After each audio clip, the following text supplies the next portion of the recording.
Eagles. Eagles.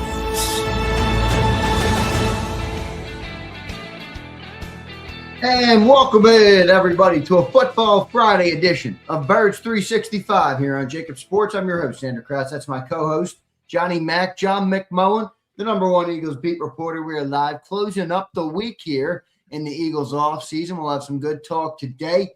Johnny Mac, how you doing on a Football Friday, my friend? Crappy, man. I'll tell you what, this weather, I don't know if there's a worse place on earth than the Delaware Valley. It has been a horrific. Oh, come on, Jay. Now you can't start the show with that. I am, but well, yeah, I got a new puppy. And did you? First time in the rain did not go well. Oh, so dude, I'm very angry. I'm very angry at the world right now. That makes sense. All right, John, you got to give us a little intel on the new puppy, man. I know you're the biggest dog guy out there, which is a great thing. What can you? I know you don't have to give us too much, but what can you give us on the new puppy? That's pretty awesome. He's a giant bulldog, and he weighs about 60 pounds. So he's 3 years old. I adopted him, so I call him a puppy. He's not quite a puppy, but. It's very sweet, but he does not like the rain, evidently, at all, even a little bit. All right, so you got your new pup. Awesome stuff, Johnny Mac. John, we got Football Friday here in Eagle Land. I want to welcome and thank everybody for being here today. I want to dive a little deeper into the draft today. So we're going to do that. We're going to have a draft-heavy show, draft-heavy slant on today's Football Friday. But, John, some things to hit before we get to there. It was reported or confirmed, I guess you should say, yesterday. I think most people thought that this was happening at this point, but it is nice to have some more confirmation at this point. Lane Johnson will return for his 14th season, and Landon Dickerson will return. I think we all knew Landon was coming back, but you did have that little retirement scare, I guess you could call it, earlier this offseason. John, your first reaction to the good news that both of those players will be back for the 2026 Eagles season. Yeah, I talk about it all the time, especially in Landon's case. I think, I always expected Lane to come back simply because I don't think he wanted his career to end the way that it did with him limping off the field, not being able to get back, missing whatever it was, the final 8 games. There was I wasn't worried that much about Lane Johnson coming back. Now, when Jeff Stoutland left, that throws a little bit of a wrinkle into it, but by all indications, he's excited about the shifts. I don't think anybody was happy with the offense, so I think everybody's kind of excited about the shifts. But with Landon, you heard him talk after the playoff loss, and he just went through a miserable season. I don't know how many surgeries he's up to, but he's in double digits. Just had a really, really bad season, sort of like me in this winter. Just really miserable season for him. And, and there's more people because they make so much money when you're a star that you have the ability to walk away. And there's more people now that walk away in the NFL early than ever before, I think, because it is difficult on the body and all those things. So, a little bit of consternation there, but I always thought from the start that, this is a situation where he's going to think about it. And as soon as you recharge your batteries a little bit and you start feeling better, you say, all right, I'm ready to go. I thought that was going to happen, and that's evidently what is going to happen. But long term, and you can add Cam Jurgens in as well, not that he was never contemplating retirement or anything like that. But with those 3 players, it's not necessarily that they're back. It's what they are health wise as far as performance level. And I think from the case of Lane and Cam, even though Lane's a little bit older, obviously, but you're talking about one injury. Now he's had multiple injuries over the years, but they haven't been chronic since he got through the reconstructive surgery on his ankle. They tried the tightrope surgery. It didn't work. And then they had to reconstruct it. So ever since he got over that hurdle, he's been relatively healthy from the standpoint. I'm not talking about when he tore his abductor. I'm talking about significant injuries that can be degenerative. Like, I think that's the problem with Landon. That's why I'm more concerned about Landon. And Cam's sort of in the middle with the back problem. And I don't think it's a positive he went down to Medellin. I don't know how that could be other than if it works, it's a positive. But Well, he turned it into like a big market, a big promo. He's like posted the bags, the IV bags with "Go Birds" on. yeah. So, I don't think it's a positive thing, because if he could have gotten treatment in the United States, I from that standpoint, you're going outside the realms of the normal, I would say, is how I would describe it. But if it works, it works. And if it doesn't work, it doesn't work. But, and the Eagles, through this run of being one of the best teams in football, the star of the team has been the offensive line, and there's more uncertainty with the offensive line. So it's good to have those guys back, obviously, because you're not going to be able to replace them. But to me, the biggest key is how healthy they are next season. And it's interesting because he's the 36-year-old. The most confidence I have in the three is Lane Johnson, not only because he's the best player, but because, Liz Frank's a significant injury, but when it heals, and it'll be healed by September. So I think he'll be fine.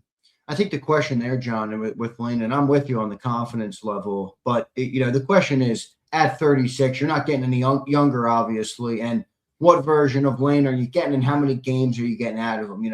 Me and Celia were talking about this yesterday, and we kind of concluded 13 games in the playoffs would be ideal. I don't think you can expect 36-year-old Lane to get through every game, but you want him for the big games, obviously, and for the playoff run, and that would be a big win for the Eagles if he's able to do that.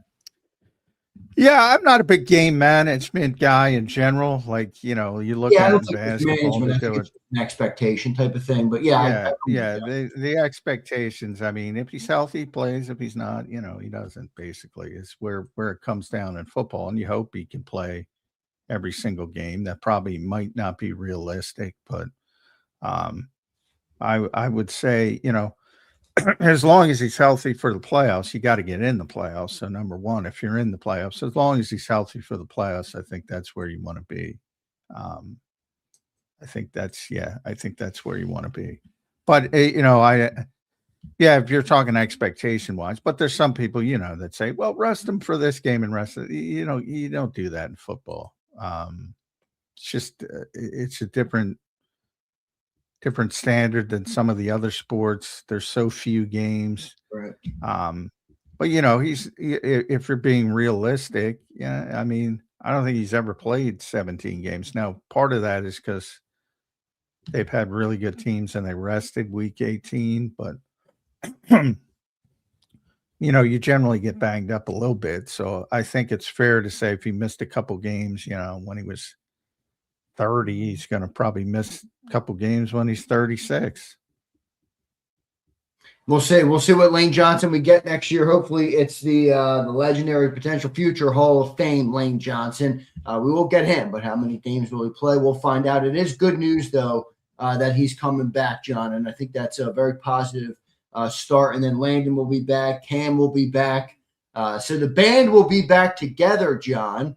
I guess the question is, how effective will that band be? That's what we will find out in 2026. And how much will Chris Cooper have to do with it, John, the new O-line coach? I don't think you make too much of a deal of this because you got great players there. But, John, I said this to BLG earlier this week. I think it was BLG and, running together. But I will say, as an Eagle fan, and you call sometimes you call Eagle fans spoiled or whatever the hell you call us.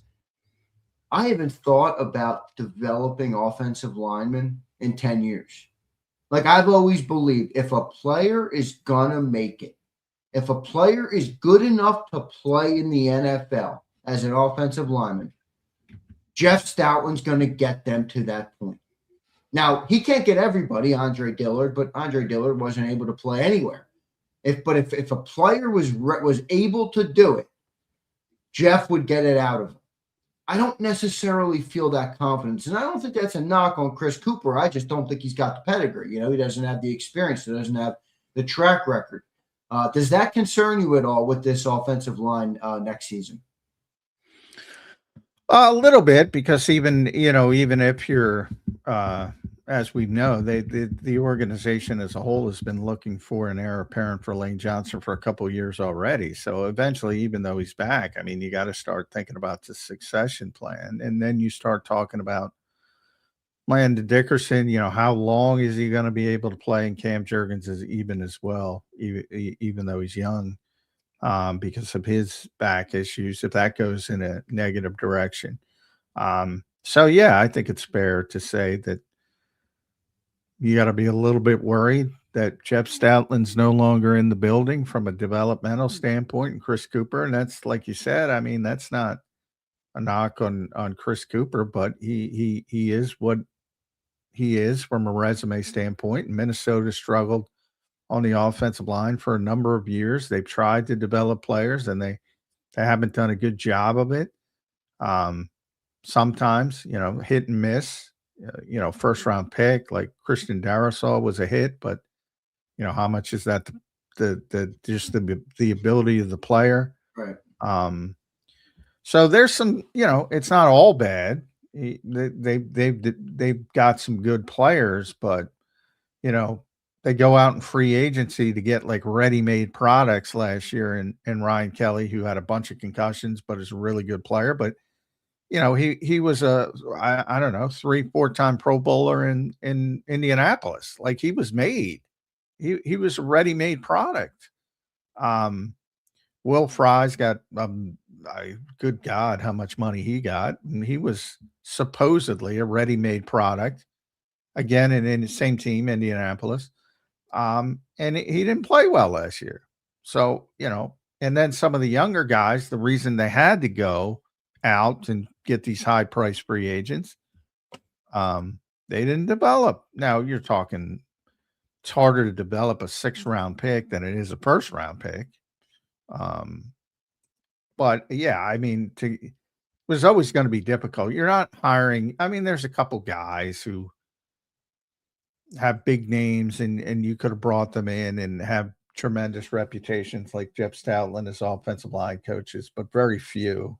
And you aren't going to be able to get those guys because they're entrenched. So you got to bet on somebody, and they bet on Chris Cooper, and we'll see how he does.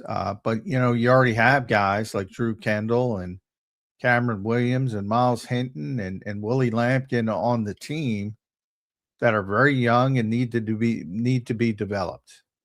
And I would agree with you. I would have more confidence in those guys being developed under Jeff Stoutland than Chris Cooper. Maybe that's unfair, but I think that's just reality.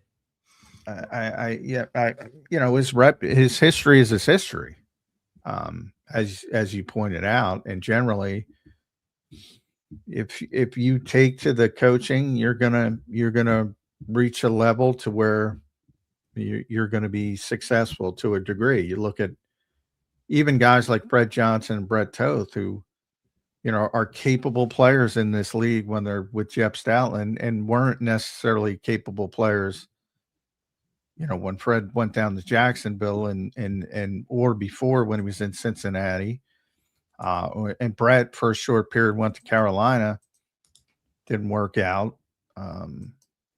So those are two indications where you see him getting maybe a little bit more out of people than other people might get out of them. Yeah, John, the other thing here is that I want to ask you about is, after last season, I think a lot of people, a lot of fans, a lot of national media, a lot of anybody who talks about the Eagles, has speculated or wondered what they're going to do to fix the offensive line, because they didn't have a great year last year. But feels very hard to do, John. Like how much can you even do, even in terms of bolstering the backups? Like, you got Cam Jurgens, Landon Dickerson, who obviously didn't play up to par last year. You got Lane Johnson, who missed 8 games, I think it was. And then I thought Steen was, maybe Steen is an option to improve on. I think he'll be back. We'll see. And then you got Mailata, who I thought was fine last year. Like, you can't just get that better, right? Like, you kind of just have to hope that the player has a better year. Is that right? I mean, how do you go about this? Because, I hear this all the time. Well, they got to get the O-line better. And I'm like, well, how do you do that outside of just the players playing better? You're not going to replace a $21 million guard. You're not going to replace a $16 or $17 million center. That to me doesn't sound logical or even possible at this point. Does that make sense? And how do you kind of see that dilemma for the Eagles? Yeah, I mean, that's kind of what I was explaining. I think it was Pumper who sent the super chat yesterday. It's like, well, you gotta spend. I mean, they have spent. It doesn't erase. One season doesn't put a period on the contracts of star players. And Cam Jurgens signed a $4 year, $60 million extension. You're not moving on. Right. Until you have to move on if he retires or something of that nature, which again, he's not considering. Landon signed a massive extension, deservedly so by his performance. And now you have some health problems. Lane Johnson, obviously very highly paid. Jordan Mailata, very highly paid. The only guy who isn't is Tyler Steen, who's still on his rookie deal. And yeah, he's going to be back. So yeah, you don't have a lot of room to improve other than guys getting back to their previous demonstrated performance, which is, if it happens, you have the best offensive line in the NFL. How realistic is that going to happen, though? That's the question. But yeah, I mean, the one guy, if you draft somebody, you might put them over Steen, and he might turn into a backup, something like that. But otherwise, you're riding and dying with those four guys. You think it's possible to try and replace Steen?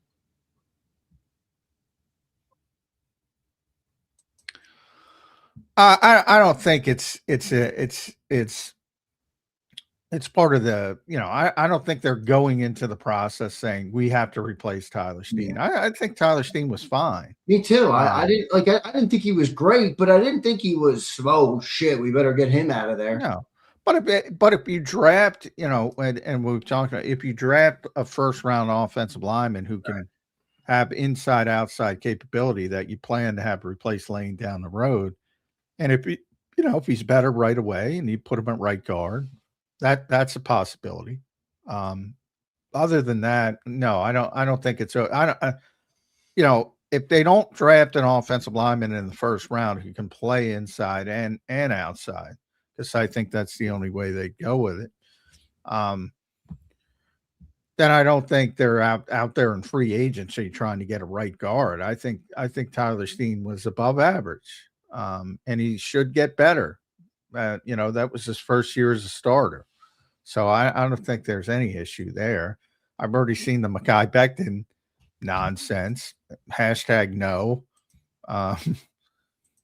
#no season begins. I mean, every big name, it's like, no. They let him go because they couldn't pay all five to begin with. Didn't have a good season with the Chargers. Now Jeff Stoutland's gone, so less of a fit for what they're projected to do. People got to turn the page sometimes, man. John, last topic here on this offensive lineman stuff that I want to talk about real quick is, how much does this scheme change mean to the offensive lineman? How different is it going to be for them? And who fits and who doesn't? Let's kind of run through that real quick. Just how big of a change is it for them? I think sometimes people don't even, think about the offensive lineman when you scheme change. You've talked about how they were maulers and they had this, inside zone, this ground and pound offense that they've now changed to a more spread outside zone, type of offense. How much does that scheme change mean to the offensive line? And where are maybe the glaring bad fits, if any, on the offensive line for the new scheme? Well, I think, they're all good players if they're healthy. So I think they'll figure it out if they're healthy. But I don't think it's the best way to take advantage of what they have. So it depends what you kind of look at. But I would say Landon is the least fit for it. And then probably Jordan. And I'm not counting Tyler. So I'm just talking about the big four. I think the best fit is Cam Jurgens, if healthy. Just a bit, not the best player, the fit. And I think Lane can do anything, even at his age. So, but he's been doing, he's been, and he's been in different schemes along the way, but he's been with Jeff Stoutland the whole way. Early on, they were obviously a little bit different with Chip Kelly. And he was very young. But then again, Lane's very hard on himself. He'll say if you watch his rookie film or second year film, it was pretty bad. I think he's being hard on himself, but just the standard he has. So I would say, the obvious non-fit is Landon Dickerson, just a big power. I mean, that's his whole game. Is just that's what he's just stronger than everybody else. Yeah, right. And I don't want. I've said it. I don't want him reach blocking all Sunday afternoon. That doesn't make sense to me. Do you think he will be doing that? Do you think is it? No, I don't. That's my point. I've said, and I brought up that Jalen Hurts quote. Get the foundation and then adjust to what you have, basically. And I think that's going to happen. They're going to try to do some different things, but I think they're also going to take advantage of what they have. If these guys are as good at coaches as people proclaim them to be, they're not going to just come in and say, "Hey, just what I said, Landon, go." You're going to do that, right? I can't believe they do that. So I'm more confident that they'll be more malleable than people think, because I think a lot of the people telling you what is going to happen, which is interesting because Sean Mannion has never called plays or been an offensive coordinator. So there's so much uncertainty, and yet there's so much certainty about what they're going to do and what they're going to run. And I always bring up the Larry Karras story from Nick. It's a bad coach if that's the way it's going. So you better hope that's not the way it's going. I don't think I think you're right, John. I think you were right on this from the start. They're going to try and do some things, but at the end of the day, they're not going to try and, I don't know, at least I don't think they will. I think it'll be a pretty ugly season if they try and do things that just aren't suited for the players. I mean, if you zoom out and think about that for a second. That's stupid. That really is. It's as ass backwards as it can possibly be, John. So I don't think I'm going to do that. But I don't know why so many bite on that low-hanging fruit. I guess it's so low-hanging. I guess so. All right, Johnny Mac, good stuff there. One super chat, and then we will move into some draft talk for the Philadelphia Eagles. I'm looking forward to the draft. It's draft season here. Jason 18, what's up, brother? Thank you for the super chat today. Thanks, everybody, for the super chats and the support to the channel. We appreciate all you guys being here. Jason says this: does Lane and Landon Dickerson coming back change the thought process about drafting O-line high in the draft? I would argue we should still draft O-line high. It's a great question and a good segue for the next segment. John, your response to Jason 18. No, it doesn't change it at all. And it hasn't. I think there's a lot of misunderstanding. Like the Eagles I've been saying, have been trying to get an heir apparent to Lane Johnson for a number of years now. But when the board doesn't fall that way, like if you look, and I constantly bring up 2024 because it worked out so well for the Eagles, who took Quinyon Mitchell at 22 overall, who's, maybe the best cornerback in football last year, certainly in the conversation. So it certainly outside corner. So it certainly worked out when the Eagles got him. However, Troy Fautano went 2 spots before him to Pittsburgh. And if he were there, the Eagles would have taken him. They've been trying, but at the ball, there's 31 other teams out there. Right. Yeah, you're at the mercy of the way in the draft, right? And that's always been Howie's strength, in my opinion. His biggest strength is contingencies and being prepared, and quickly pivoting. So you're not going to go into it and say, well, we missed out on Troy Fatano, so I'm trying to see who the next tackle was. Jordan Morgan went 25th overall, and Fatano won 20th, and Mitchell won 22nd. So the Eagles are not going to say, well, we're going to take the next tackle. No, they liked Troy Fatano for what they perceived to be. He could start inside, kick outside to replace Lane. That was their thought process. So you don't just go to the next guy. You go to the next best player on your board, which happened to be a really good player. So they've been looking, and they're constantly, if you want to go back to the Cam Jurgens year, that's a complete luxury pick, man. They didn't need a center at 51. People lost their minds. Right. That's when Howie said, that's how we roll. When it's offensive, defensive front, if it's even, because a lot of people, and ironically, the Eagles passed over Nakobe Dean at the time at 51, and people were losing their minds. And they ended up getting him in the third round anyway. But, at the time when Howie, you can go back to that press conference, and he said, when it's even and it's offensive, defensive line, they're taking the offensive or defensive lineman. And they still had Jason Kelsey at that time. Cam Jurgens didn't even play as a rookie. And the second year, he was a guard before he finally moved into center. They know the foundational success of their organization is built on both fronts. And when it's even, they're going to take the offensive, defensive lineman. John, question on that, man. When you have a new scheme like this and a new offensive line coach, it's the first time in a long time they've had a new offensive line coach. What is the draft process? And what I mean by that is not that I think Chris Cooper is going to walk into Howie Roseman's office and say, hey, this is the not that, but it is a switch, right? Like Howie's been looking for a certain kind of offensive lineman for a pretty good, substantial amount of time. Now you have a new scheme. You have a new or a projected new scheme, a new coaching staff, a new offensive line coach. When you're looking in the draft, how much conversation, how much back and forth do you think Howie has with the coaches based on, hey, what are you guys trying to accomplish? What kind of offensive lineman are you looking for? Obviously, Howie and his team are going to make the final decision, but how do you view that process and how it changes for a year like this, especially when you have a fresh new identity on offense and it's a switch of the old guard? Howie's been drafting offensive linemen rather successfully for a completely different coach and scheme.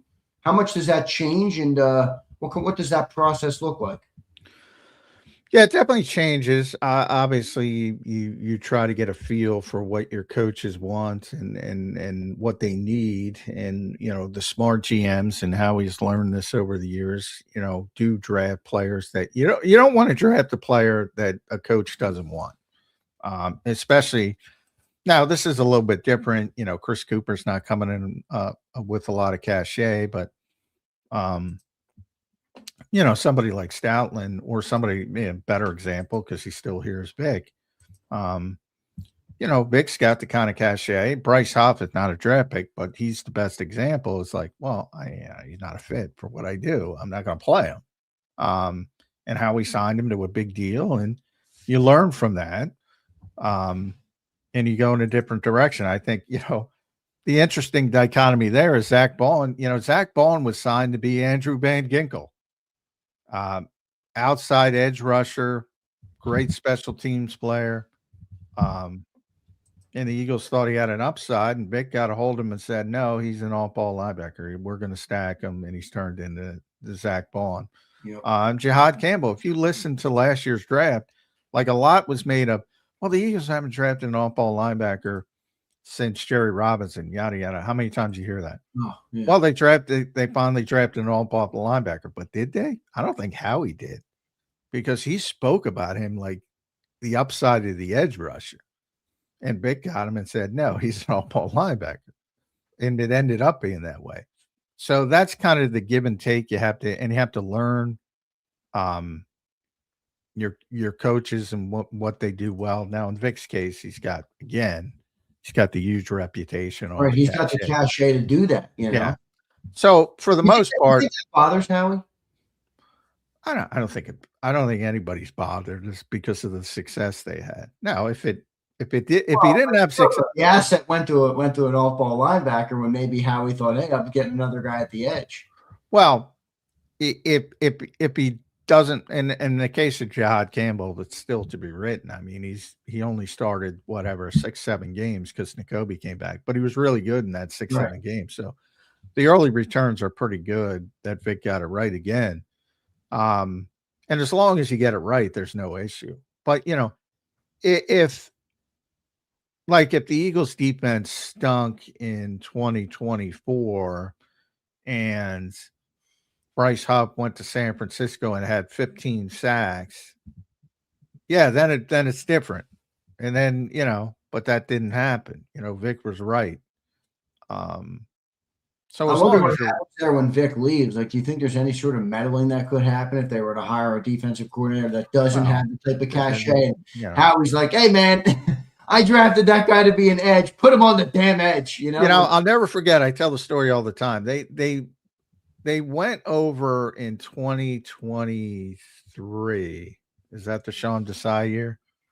Yep. They went over in 2023 to Lincoln Financial Field. It was a late change from practice training camp practice, moved over from NovaCare, which is now the Jefferson Health Training Center. Yeah.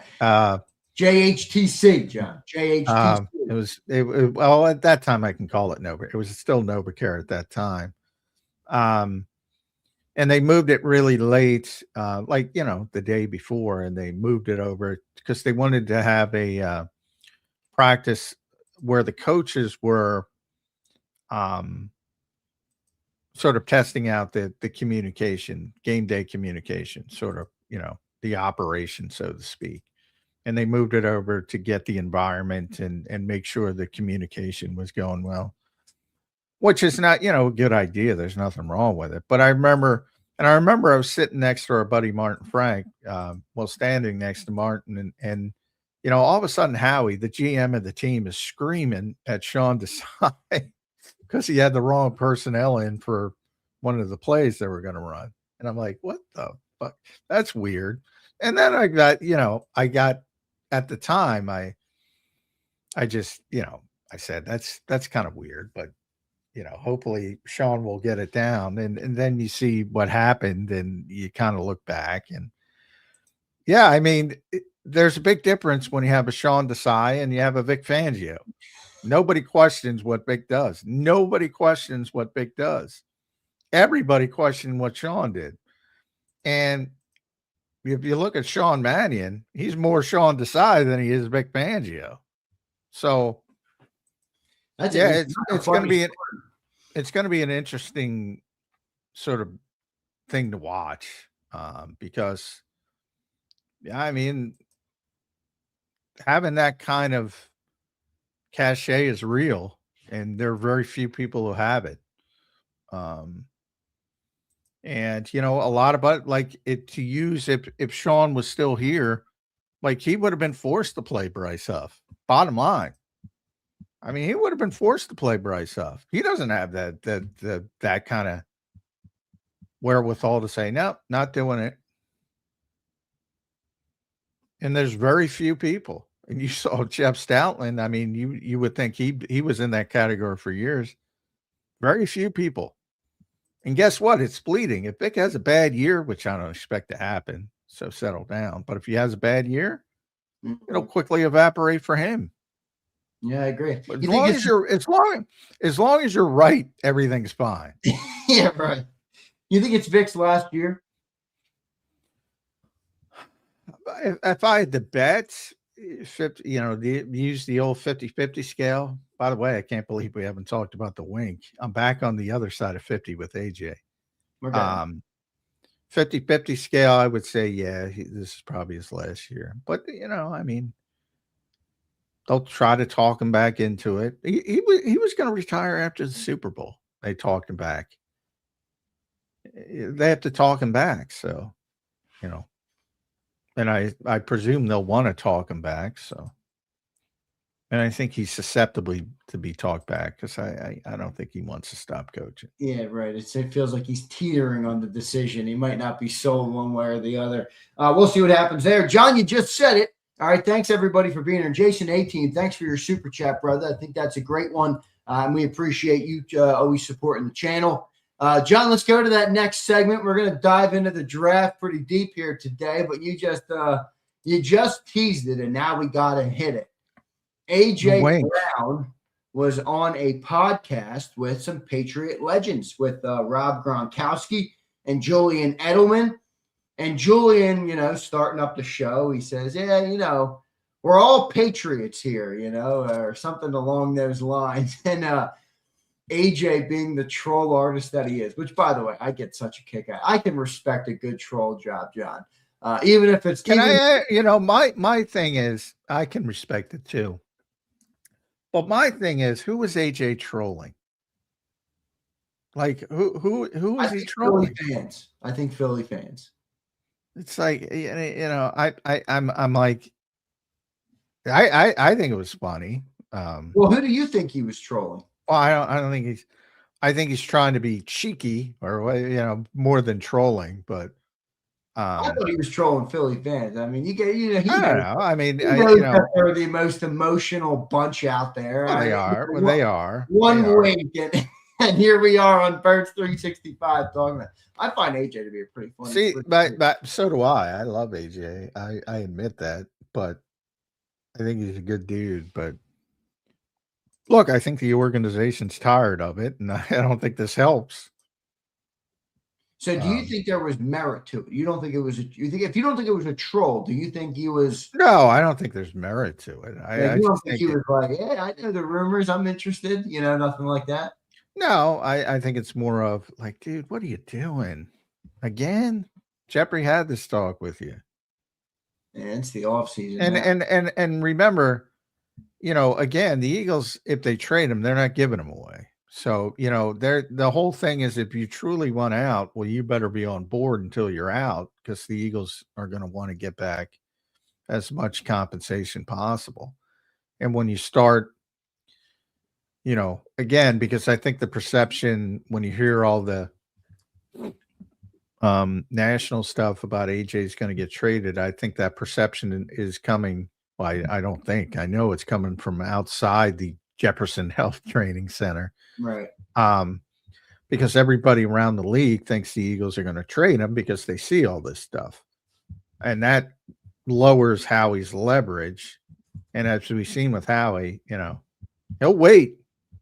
He'll wait as long as he has to get the kind of package he wants to get. So if you truly want out, you better play ball on your way out. And that's not playing ball on your way out, in my opinion. Well, John, real quick, just so I can wrap up, tell people what happened. For those who didn't see it, Julian Edelman has a podcast. He had Rob Gronkowski on there. A.J. Brown was on there. Pretty good. From what I saw, I didn't watch the whole thing, but from what I saw, it looked pretty good. And Julian says that. He says, we're all Patriots. Remember, we are all Patriots, he said. And A.J. just kind of looks at him, gives him the big signature A.J. smile, and gives him a wink. And it was pretty fun. I thought it was pretty funny. And then he sits back and he kind of goes, "No, I'm trolling." So it was pretty good. I'll see if I can play it. Let me see if I can get it here on Facebook. AJ is a legit Patriots fan. I mean, he's he grew up. He says that often, right? He grew up kind of a Patriots fan. Really a Tom Brady fan, but which is understandable for a wide receiver. But I don't think it's a big deal. But I think when you add it to the other stuff, I think it becomes a bigger deal. And it's like, it's always something. I think is the organization's framework of it. Let me see if I can play this, John, for the. I think the people will. I think the people will like to see this. For those who didn't see it, all right, here we go. Let's see if I can get it up here. That's pretty funny. A.J. Brown trolling Philly. All right, John doesn't think it was a troll. I think it was a troll. Oh, shoot. I'm on my. Well, I don't know. I think he was being, I don't know if troll's the proper word for it. But yeah, I think he was being obviously trying to get a rise out of people, but I think he was trying to be funny, which it was funny. And Yeah, I can't. I'm on my new computer, so it's not letting me share. I got to restart Chrome, and then I would be booted out of the show. All right, so you got to go and watch it yourself. Go and type it in. You'll see it. AJ Brown Lincoln, pretty good stuff there for AJ Brown. Pretty funny segment there. We'll see. John, they'll be using that on the national articles also. Oh yeah, well yeah. Here's the definition of trolling: someone who deliberately, provocatively, inflammatory, or off-topic messages online to upset, annoy, or disrupt others for their own amusement, to start arguments or manipulate perceptions.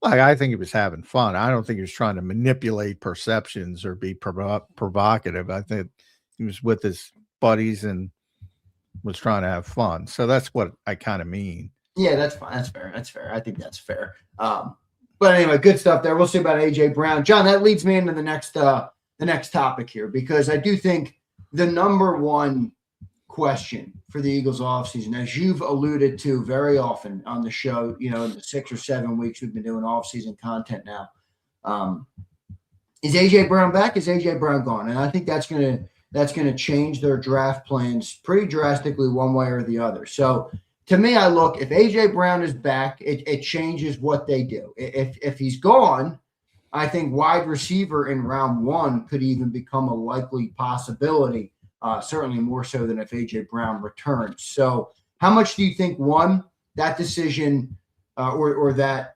process or that result with that player will dictate what they end up doing in the draft?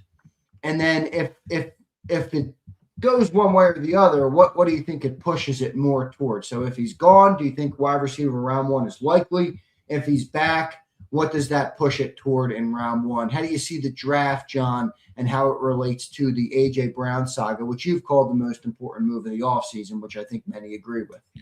Well, I say 1A and 1B. I think it's AJ and Jalen Phillips. Those are your two biggest in-house sort of decisions that will affect your plans. And obviously if they go in a negative direction for the players, from the players leaving standpoint, then yeah, it elevates both positions greatly. I think edge more though, because I think they're already in my opinion going to try to get a wide receiver somewhere on day 2 if they can swing it. Because remember, you're going to lose Jahan Dotson. You're going to have an offense that projects to use the third receiver a little bit more. So you're going to need the third guy anyway, even if you have AJ. So I think they're going to get, and plus it's a very deep position, as we talked about with Rick yesterday. As I mentioned, Dane Brugler has said it, had a conference call with Daniel Jeremiah yesterday, talked about how deep wide receiver is in this draft. There's a shitload of wide receivers. So I think they're taking a wide receiver no matter what, even if AJ's here. Right. Maybe a different style. But obviously it elevates. You got to get a big-time contributor right away. Like I think, who did Rick mention? I think it was Zachariah Branch, the Georgia kid. Was it the Georgia kid? Yeah, he mentioned him. There's a couple others I like too. I think that Jordan Tyson kid's a pretty. Yeah, but he's going to be top of the draft, Jordan Tyson. I'm talking. He's going to be round 1 for sure. Yeah, day 2, day 3 guys. I think he liked Chris Bell. Rick yesterday liked Chris Bell a lot. Round 3 maybe because he got the injury, but. Yeah, it was the speed guy, though. I think it was Branch, but I have to re-listen. Because I think that's a fit. If AJ and Devontae are here, I think that's a good fit for what they would need. Somebody to stretch the field to open things up underneath for them. I think that makes a lot of sense. But if AJ's gone, then everybody's in.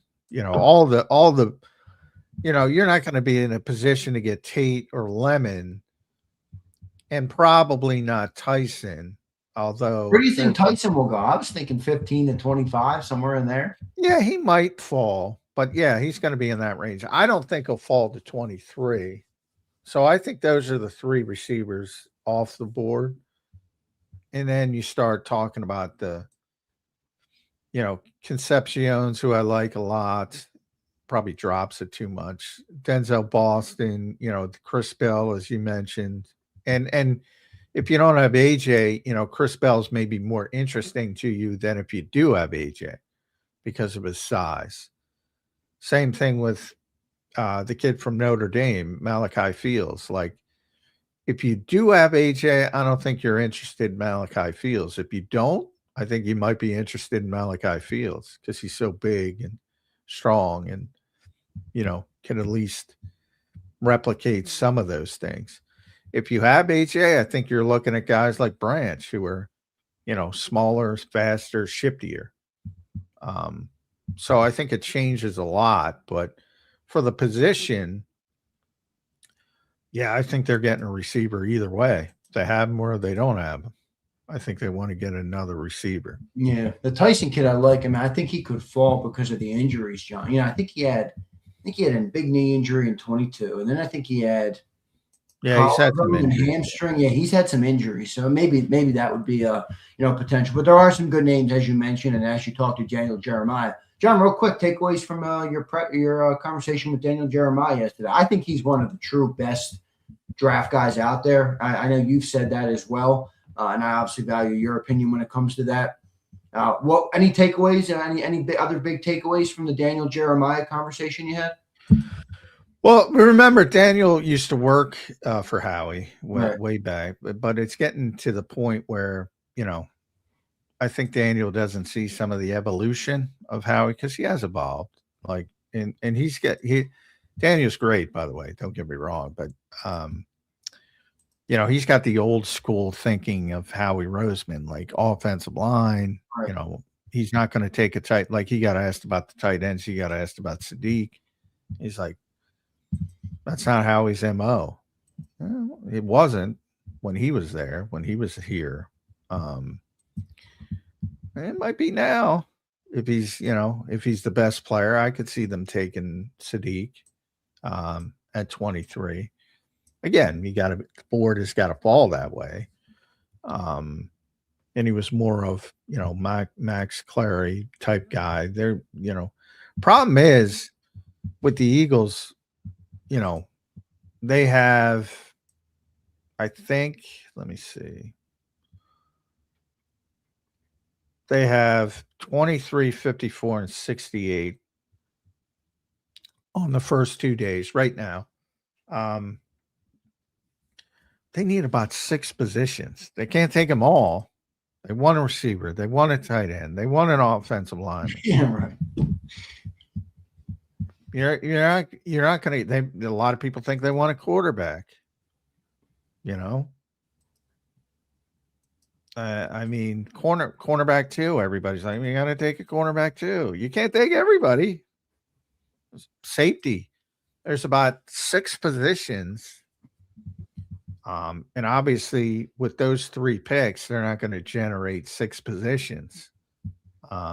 So it's going to be about how the board falls, but those are some of the positions they'll be looking at. But to my point about wide receiver, they want to add a wide receiver, but maybe have to do it in a different way and that's with AJ Brown. If the board doesn't fall your way,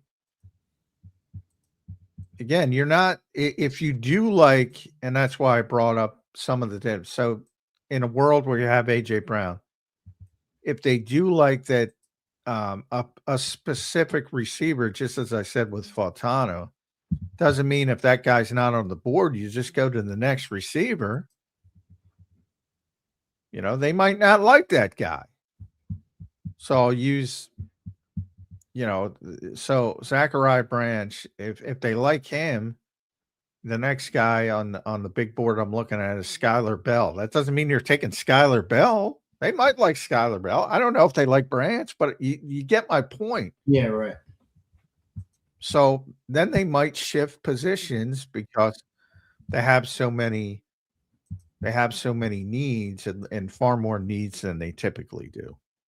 Yeah, well, that's a good point, John. We will see what they end up doing there in that opening round. I think the later rounds are even more interesting for this Eagles team. John, what do they have? They have 8 overall pick. Is that where they are? They're 8, right? 8 overall picks in this year's draft. I just had it up. Let me pull it up. 1, 2, Pretty sure 3, it's- 4, that's what I thought 5. it was. And then they'll have their compensatories. Yeah, they'll be about 8. Yes. And when do they? But the when compensatory do the selections are usually at the owners meeting in the spring. So they're technically not official yet. But they will be, there's no concern, just where they're going to be. That's why. So you can say right now, you can say they have the 23rd pick, the 54th pick, the 68th pick, but you can't say what they have in day 3 because you don't know. You don't know the numbers yet because you don't know the compensatory selections yet. So we'll find out what ends up happening there. John, you just ran down wide receiver pretty well. A lot of good options there, and I'm in agreement with you that even if AJ's back, you're most likely gonna bring in a receiver. Even if they don't have as big of a role in year 1. I agree with that. Probably not round 1, obviously, but I do think they'll bring somebody in. John, next position I want to run down, and you mentioned it a little bit there with tight end. Kenyon Sadiq is the big name, John, getting all the love, but I don't think that's the name for the Eagles. As much as I like that player, I just don't see them using their first-round pick. Now, maybe they do. Maybe I'm wrong. We'll see. I wouldn't hate the pick if they ended up doing it. But, John, some other options there. You mentioned Max Clare or Clare or however you pronounce it, the Ohio State kid. He's 6'5". Kind of reminds me – I saw somebody comp him to Zach Ertz, which I thought was a good comp. For him, good hands, runs pretty good routes, but he's not the best in the blocking game. Could he get better at that? Do they need that as much, John? I don't know. Do they need that as much with the potential offense? What do you see at tight end, and how do you see the Eagles addressing it? Because right now, John, not many under contract, if any. Goddard's not, Calcaterra's not. I know they have a couple of the back end guys, I think, that are still under contract. You mentioned, but for the most part, EJ Jenkins and EJ Jenkins and Jaheim Bell are under futures contracts. That's it. That's all that's under contract from the tight end position. Everybody else is a free agent. So they may have to rework the whole room. I've seen some things that Dallas Goedert would be interested in coming back, which surprises me a little bit. So if they get him back, that could ease up some of the necessity to add a tight end because, as I said, you got a bunch of different positions. But I mean, DJ Daniel Jeremiah, that's exactly where he wants was Max Clare. As a potential option the second. He compared him to Sam Laporta. I'd take that. Ooh. That's if you could. That's a pretty take that. comp there, yeah. I don't like those comps, but yeah, people obviously I take Wait, that. so where did they mock him? Where did they project him? Second round? Potential second rounder. Okay. And that's where they took Dallas Goedert. But again, they have so many positions, you can't just say they're going to take a tight end in the second round. Now I just pulled up their draft picks. So they're going to get obviously compensatory picks in round 4, round 5. And they should have one in round 3 as well. So at the end of round 3. So that'll get them to 4 picks on day 1.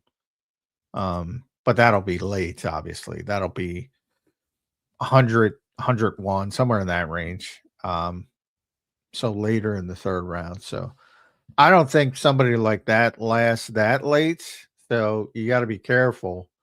But there's a lot of tight ends. It's a deep draft for tight ends. There's only one who's going to go in the first round, and I agree. But there's a bunch of guys who can probably contribute and certainly be upgrades as your tight end too. But can one of them handle? Can one of them be Sam Laporta right away? Well, that'd be a home run. John, Sam Laporta is a pretty good player. As you don't know, we'll see about that. All right, John. So tight end. Where would you pin you down? You can change, but where would you project right now? Where do you think they would take a tight end? Because it is a pretty big need. I mean, if Goddard does walk, I don't know if he will, but if he does, I mean, it's a pretty big need. I think if you look at, you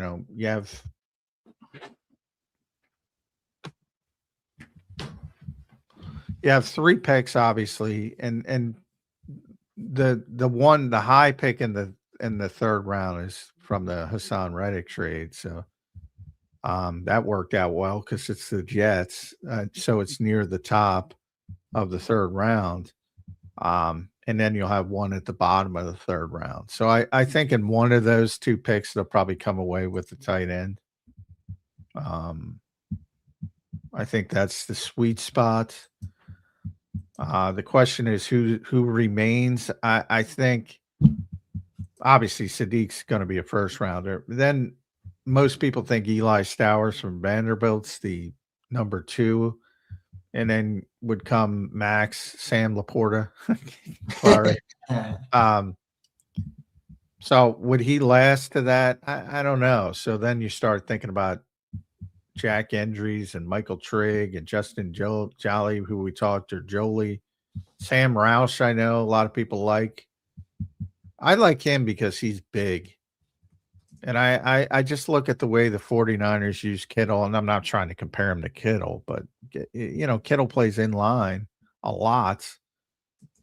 And I think they prefer that to be able to at least do both. And maybe he has the capability of doing it.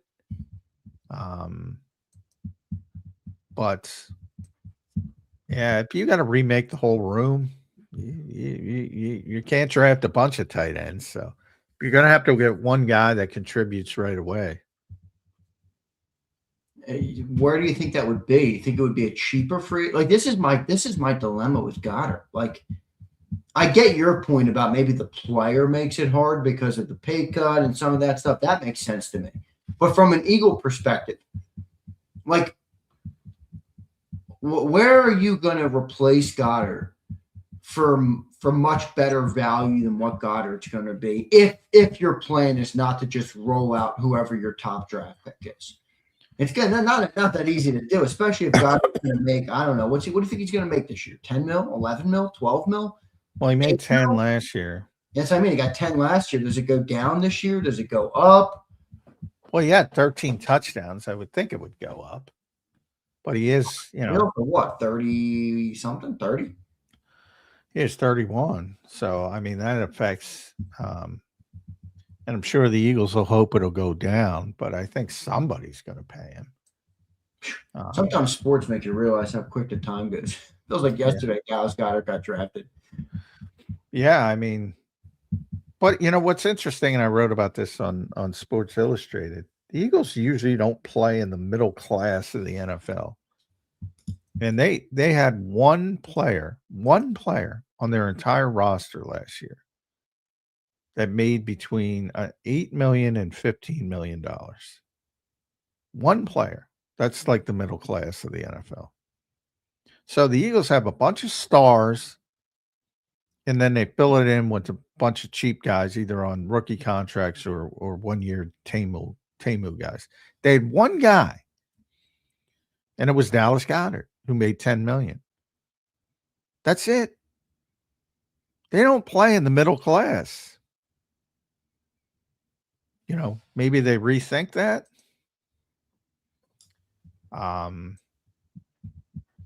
they haven't worked that way. And I don't know. The Goddard stuff is a tough one. Well, it wasn't a good thing last year.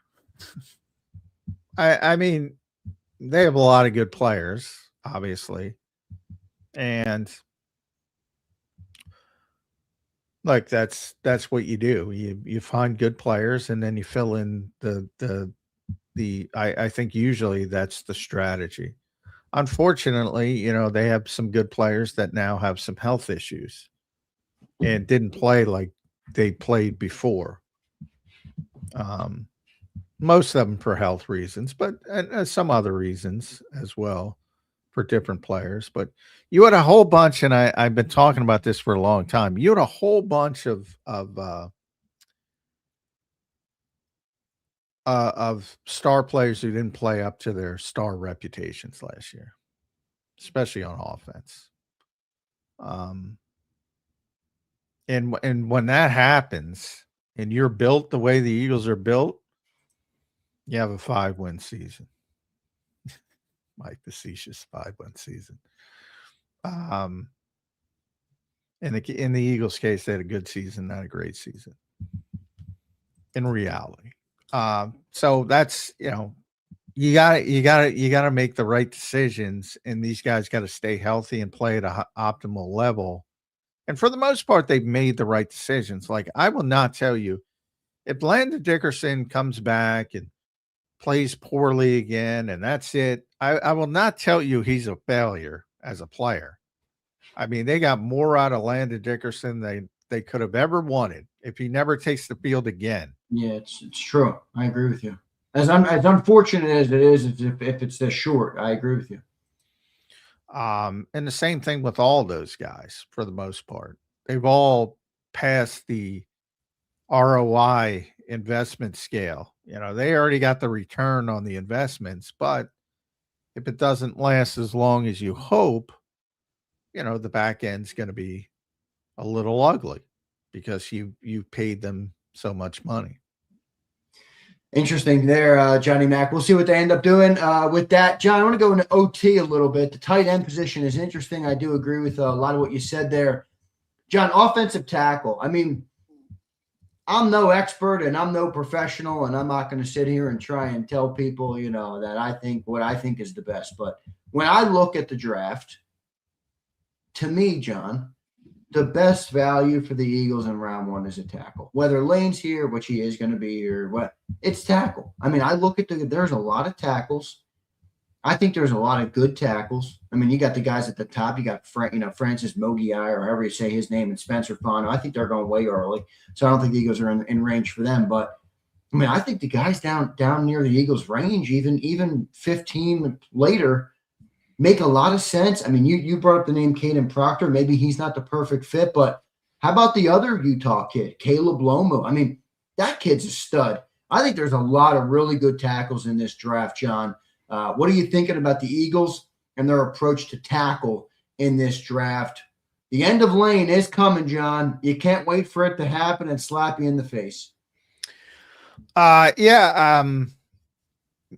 That, like I said, they've been looking for it for years. Yep.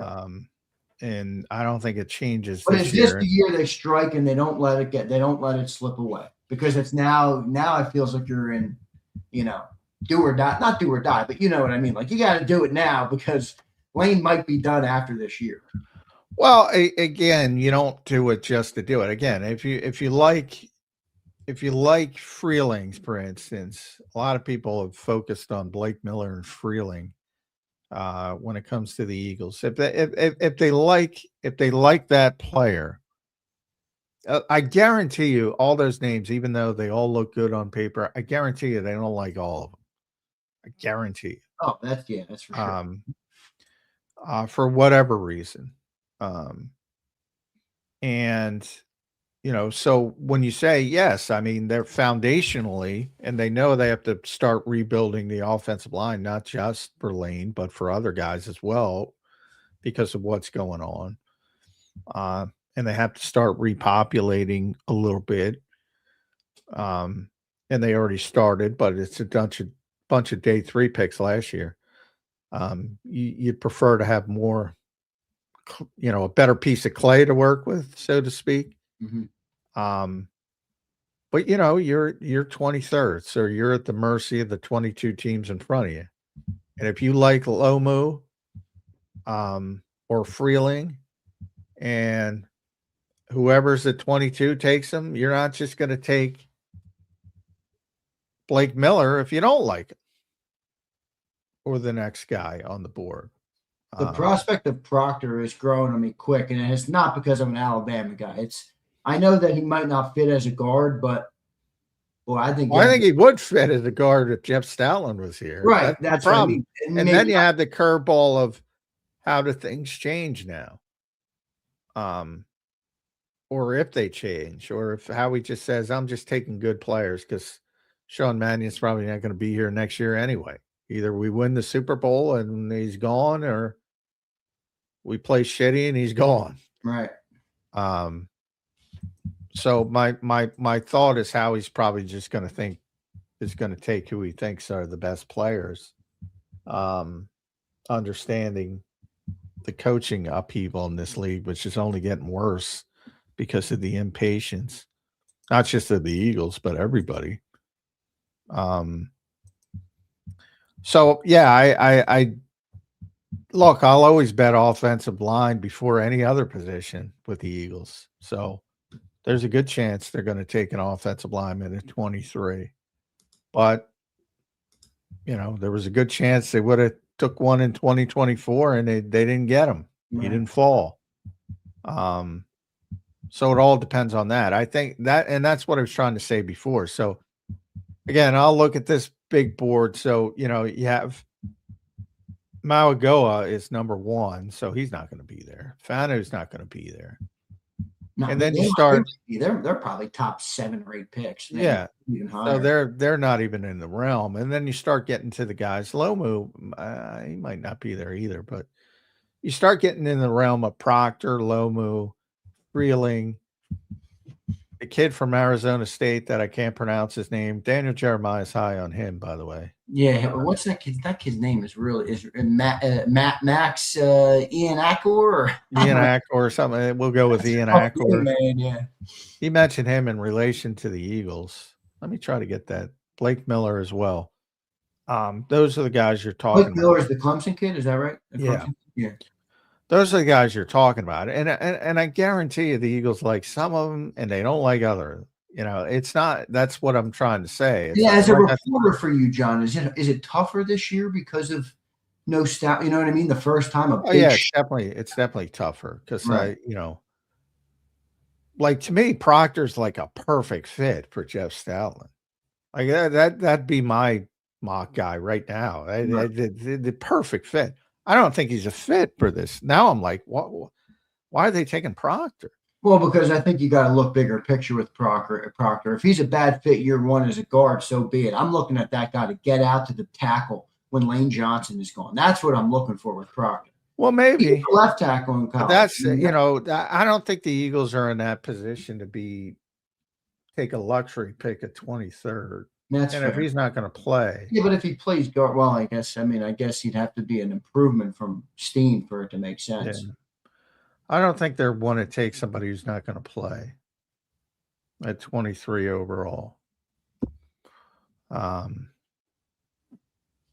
Just my thought on it. So, if he's not, yeah, it is tougher because you knew they were looking for a certain style with Stout and the critical factors that he calls them, that he's told us what he looks for. Year in and year out, and now it's changed. How much has it changed? We don't know yet, so it does make it more difficult. We'll see what ends up happening with the offensive tackle position this year for the Eagles offseason. John, let's roll in our next position here, edge rusher. John, this is pretty interesting with the edge rushers. Another one where it feels like if Jalen Phillips isn't signed, round 1. Now, if AJ's gone and Jalen Phillips is gone, all right. Now we got some tougher problems, tougher needles to thread, so to speak. But if Phillips is gone, I think this becomes way bigger of a deal. But even if Phillips is back, let's just assume Phillips is back for the sake of this beginning of this conversation. Where do you think they would draft an edge, if any, if Phillips is back? If he's back, I don't think it's a necessity at all. You might not even draft one. Pretty good depth if he's back, right? I mean, yeah. If Nolan, you have Jalix, you got. Is that it? Is that the three? That's the three main ones. I mean, they will. Brandon says he wants to come back. I don't know where they are with that. I don't think they're going to bring him back. I wouldn't, but obviously he's got tremendous history with the team. And he still played at a high level, and the minimal snaps that he got, he can still do it. So they definitely, to me, wouldn't even look at the position till day 3, and then they might draft somebody with Jalen Phillips. Without Jalen Phillips, it's Katie bar the door, man. I got to get somebody. Yeah. And, it might be trade. It might be Max Crosby. It might be splash. It might be, big time. And draft wise, it would be it's a valuable position. So it would race to the top of the charts. And that's another position that TJ said is very deep. So, I mean, but are you going to count on, I know he spoke highly of Akeem Mesidor yesterday. Are you going to count on somebody like that coming in right away? And he's older, which is typically not the way the Eagles like to do things. He's 25. But DJ said he's one of his favorite players in the whole draft. He can play outside. He can play inside. He's violent. He's talking about dominating guards when he moved inside. So he's an interesting player. Wait, who'd you say there? Mesidor? Akeem? Yeah. Yeah, if the Miami kid. He's good. Obviously, it's Daniel Jeremiah likes him. Yeah. What do you think his range is? Like right in that Eagles range, 23, or do you think he's a second? Yeah, I think he's anywhere from 20 to 40 range. Yeah, one of those bubble players, kind of. Yeah. His age might hurt him. Yeah, he's older.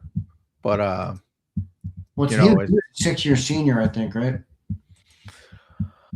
Yeah, I mean, the COVID year, you have all these older guys coming. Is that ever going to end? It's 2026.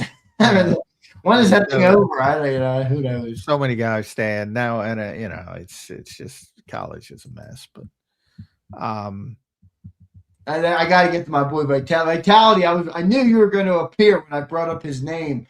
You mentioned Zion Young out of Missouri. I saw that. I actually like him maybe potentially in round 2 or 3. The Mizzou guys never scout the helmet. I know you can't do that. Oh, no, but Vitality's big Missouri guys. I know. I know. That's why I said it. Never scout the helmet. Never scout the helmet. But Zion Young, yeah, I don't think he'd be in the mix for a first round pick. No, he's day 2, maybe even day 3. I think for him. Big pressure rate. I think I was reading up on the edge rushers yesterday. So big pressure rate for Zion Young. But I don't think any of those players. I don't think they're looking for edge on day 1 and day 2 if they get Phillips back. Day 3. Well, I mean, in theory, if Phillips gets a Milton Williams size deal from some team in free agency, that's not as good. Well, that's what I'm saying. If they don't get him back, then they gotta do something drastic. And the problem is, even if somebody like Cassius Howell or Keldrick Falk dropped to 23, TJ Parker maybe from Clemson, are they really? You're going to count on them to be the centerpiece of a pass rush in year 1?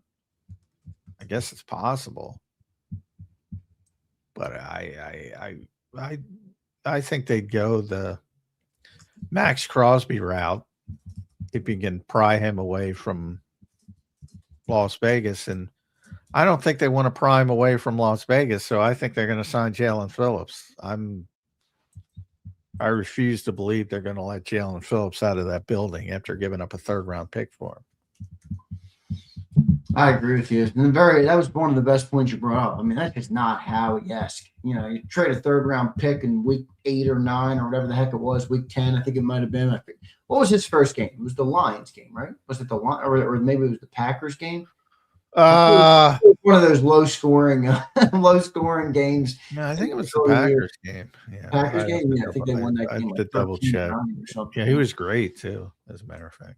Yeah, in that game. All right, John. Next up position. We'll see what they end up doing there. I think that was a pretty good rundown. What I remember real quick, what I remember at the Packers game was Vic just torpedoing 57 stories on Moro Ojomo calling out the play. We're all excited to write about Moro Ojomo because Moro's a really smart dude, man. He went to college when he was like 16. Mm-hmm. And Vic's like, that's pretty common. We're like, come on, dude, give us something. Vic's great, but man, that was harsh. Yeah, sometimes you could throw the towel over the fire, if you will. All right, John. So good stuff there in the edge rusher. Let's keep moving. Couple more positions I want to get to today, just to give people the rundown. I don't feel like we've given the full, kind of rundown of all the positions that the Eagles could be targeting. So I wanted to do that today on a Football Friday. I hope everybody's enjoying the segment. I appreciate you being here. Let's go to cornerback, John. I've heard some people talk about corner potentially high. I don't think they would do that, but I wouldn't rule it out completely because, hey, you get a good value and, you got a cornerback for 4 years that's cheap and effective, because it's not all that cheap to get a corner too on the open market. I mean, Isaiah Rodgers made $15 million. So maybe Howie looks at it that way. Corner, what do you think, John? Where do you think they would go corner, if at all? And what's kind of your early thoughts on the cornerback position in this NFL draft? Yeah, I don't take corner too seriously at the top of the draft. I just can't, after listening to Howie say, kind of snicker at people. Yeah. Kind of gave you all you needed to know, right? Yeah. Kind of a weakness when you have Quinyon Mitchell and Cooper DeJean, it's not a weakness. And as I explained, the Eagles' philosophy, no middle class, and that's why they didn't get Isaiah Rodgers back, although they were trying. Maybe they would have had to. It's either stars or, young guys on cost-effective contracts, which is what they have now with Quinyon and Cooper. And the fill-ins, which they had with Adoree Jackson, and they could always bring Adoree Jackson back. Plus, they have some younger bodies as well. Keely Ringo still, Jacorian Bennett still. So I don't think it's nearly as big a need as people think it is. Especially when you compare it contextually to the rest of the league. It's not like anybody out there is throwing out 3 top-tier corners. The freaking Seahawks won the Super Bowl with Josh Jobe as a starter. Yeah. And who did we move on from him for again? That was Desai, wasn't it? Well, he was not. I mean, I'm not going to blame that on. Hey, you just told me a story where Howie had to fix. But also Sean Desai's not cutting players. No, but he might not have known what to do with the player. He might not have known what to do with the damn player. Yeah, come on. The Eagles have better cornerbacks. That's my point. I mean, people conflate this stuff. They had a good scheme, good system, played well in the scheme, in the system. He's not a top tier cornerback. He's not. No, but nothing wrong with that. Nothing wrong with that either, by the way. But I think people, just get caught up in, well, he won the Super Bowl. Oh, well, so, John, are they done with Ringo?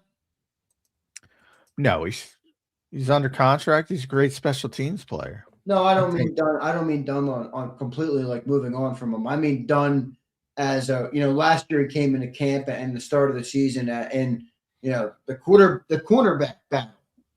Does that exist? And is Keely Ringo even mentioned? I don't. From just watching the way Vic handled it, I don't think he's going to have to re-win Vic Fangio. He's going to have to make him reconsider him.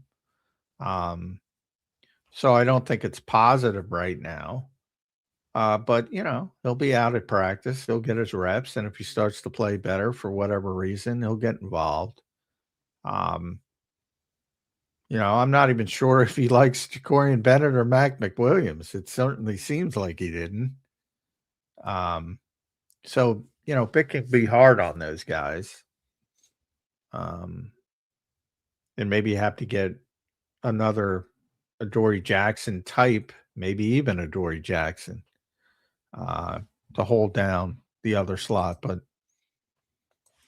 that's good. That's not the reason they lost this year because of the cornerback play. I'll tell you that. No, it's not. As much as people wanted to rip it, I actually thought second half of the year, it was good. It was good. I mean, if you're not hearing, that cornerback getting picked on all day, I think it's good. And I thought, I think I heard more in the playoff game of Quinyon Mitchell getting beat than Adoree Jackson.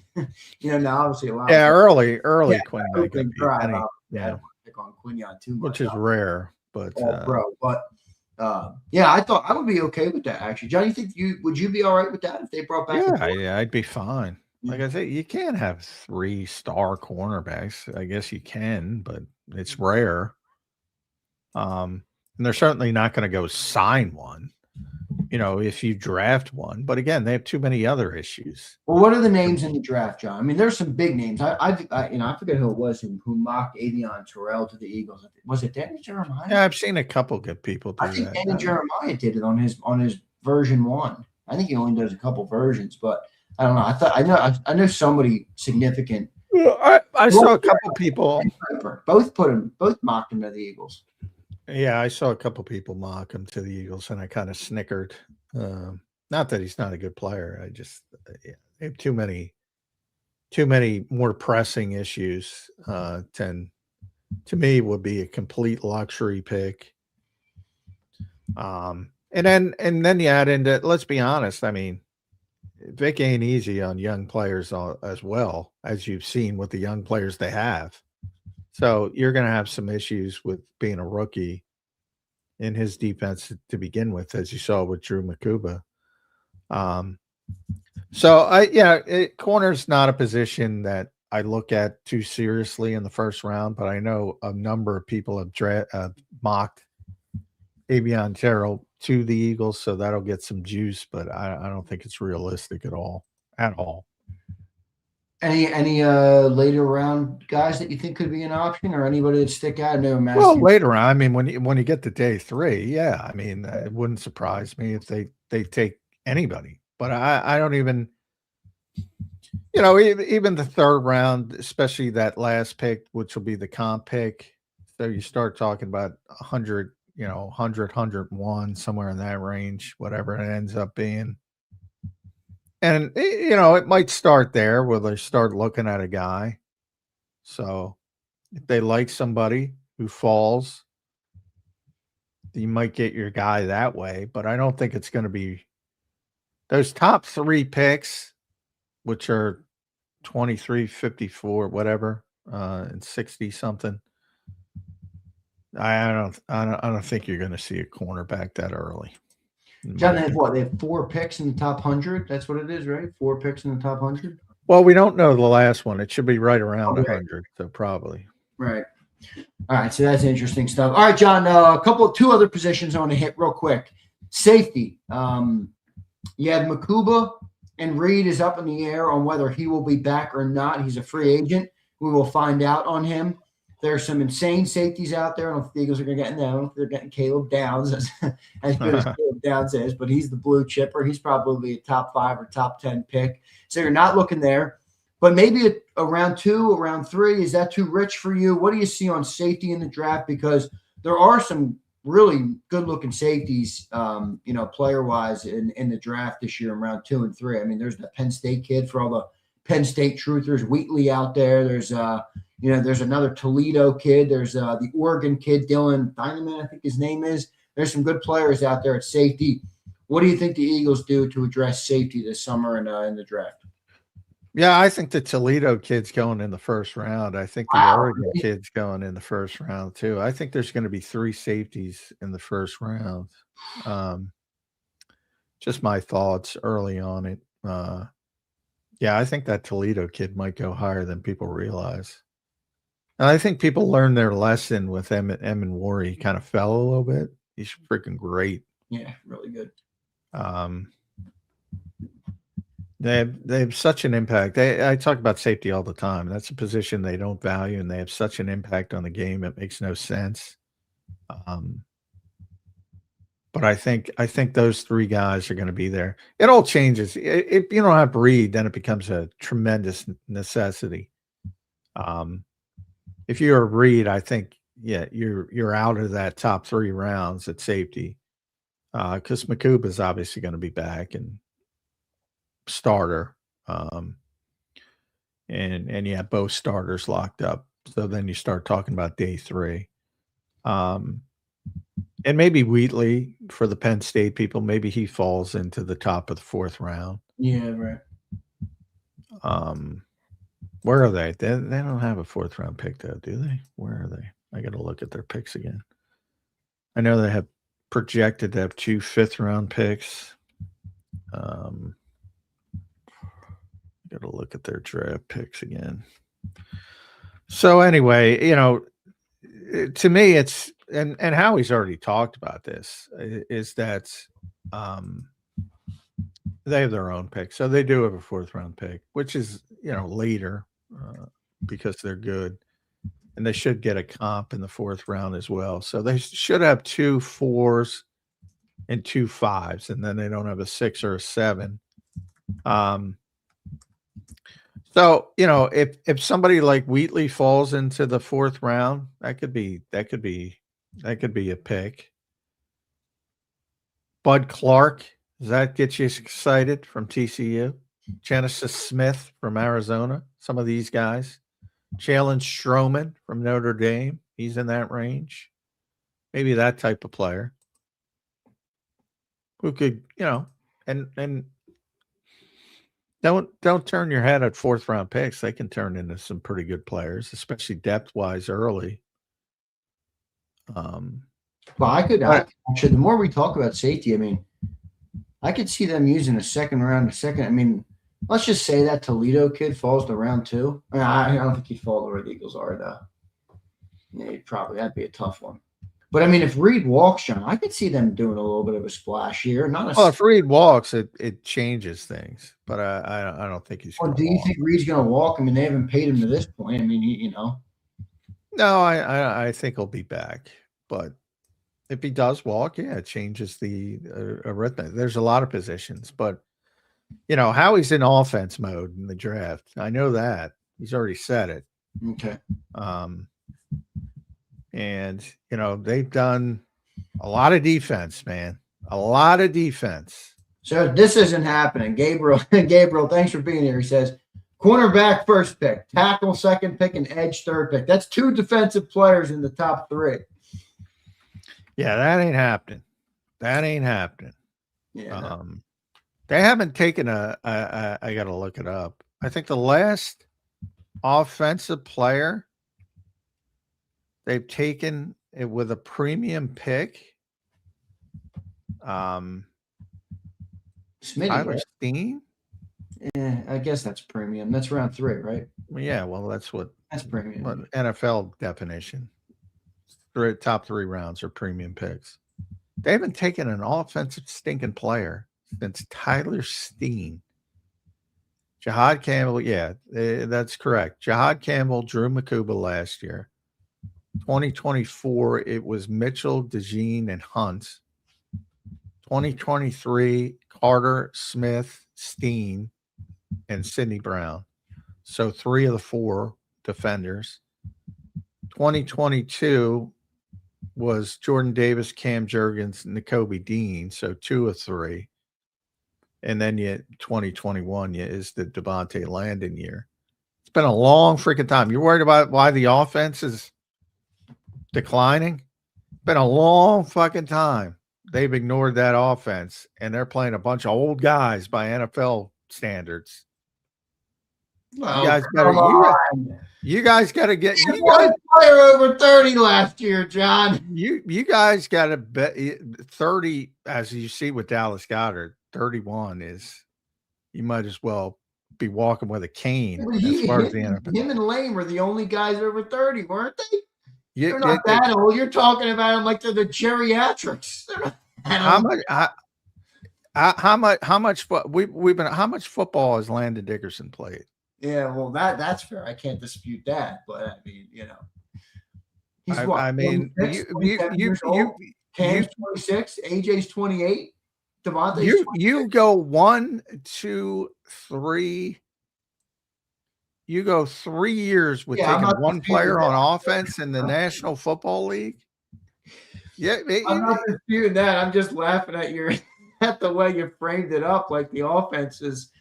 I mean, they're not that old, John. They're descending. Life moves quick in the National Football League. Right. It is a young man's league. Why does everybody loves Quinion and Cooper and Jalix? Everybody loves Jalen Carter and to a certain degree, Nolan Smith. Everybody loves Jordan Davis now. What do they have in common? I'm not pushing back on you. I'm just laughing more because it's like, oh, shit, you're not wrong. They look like they're descending, but Devontae Smith's 26 or 27. Jalen Hurts is 27. AJ Brown's 28. You gotta keep going, man. I'm telling you. That is Howie fucking said it. I mean, don't listen to me. Go back and read Howie's transcript. Yeah. I mean, you guys act like the offense is a fucking stasis. I say this all the time. Like it never moves. Oh, those guys are great. Don't worry about that side of the ball. Well, you got to worry about that side of the ball. Howie's worried about it. I'm not saying they're in Social Security. I'm not talking about real life. They're young people. The NFL moves quickly. Yeah, you're right. You're right. I'm not. I just thought it was funny. I mean, I don't think you're wrong, but I still think it was funny the way that you. Well, I should have used descending, more than age, because it's not about age, it's about descent. That's fair. All right, John, let's last position to look at here is quarterback. They always like to draft a quarterback, so they say they do. There is a lot of picks in the mid-round, but boy, we talked about it with Rick Saratelli yesterday. Not many of them are very exciting. I mean, Drew Aller, you said, is maybe the most enticing option. I don't know if I disagree with you. Rick Saratelli texted us Cole Payton after maybe a round 3 guy. Is he a sleeper to be higher? Maybe. You got Talon Green from Arkansas, another big dude, 6'6", monster frame. You got the Illinois quarterback, Luke Altmaier. You got Sawyer Robinson out of Baylor. You got Carson Beck out of Miami. Any of these sound exciting in the later rounds for the Eagles, John, as a future backup? What do you think? Boy, I don't know if it was the names you just ran up, but I just got nauseous. This is an awful quarterback class. This is an awful quarterback class. Really I mean, I hate to point it that way because, I mean, it starts at number 1 overall. We all know who's going number 1 overall. Yeah, but it shouldn't be there. How many QBs are even going to go in round 1? 1? I think 1 should go. I think 2 probably will go. I don't know, dude. I don't think maybe even 3. Because, people are so quarterback desperate and they talk themselves into things. But it wouldn't surprise me if it's only 1. Teams come to their senses. And then after Nussmeier, it just drops off a table. Like, I like Nussmeier. I think he could end up being the best quarterback in this draft long term. I think he can play. Everybody else is just, ugh. I'm sure there'll be a Tyler Shuck out there, maybe Taylor Green. He's 6'6". He's got the frame and stuff. He's actually pretty mobile for his size too. I'm sure some of those old guys, the North Dakota State kid Rick mentioned, Cole Payton. Maybe he's got some juice. But on paper, it looks like a bad quarterback class. Yeah. Where do you think Carson Beck goes? Round 3, 2, 4? The UFL? I don't know. Oh man. He'll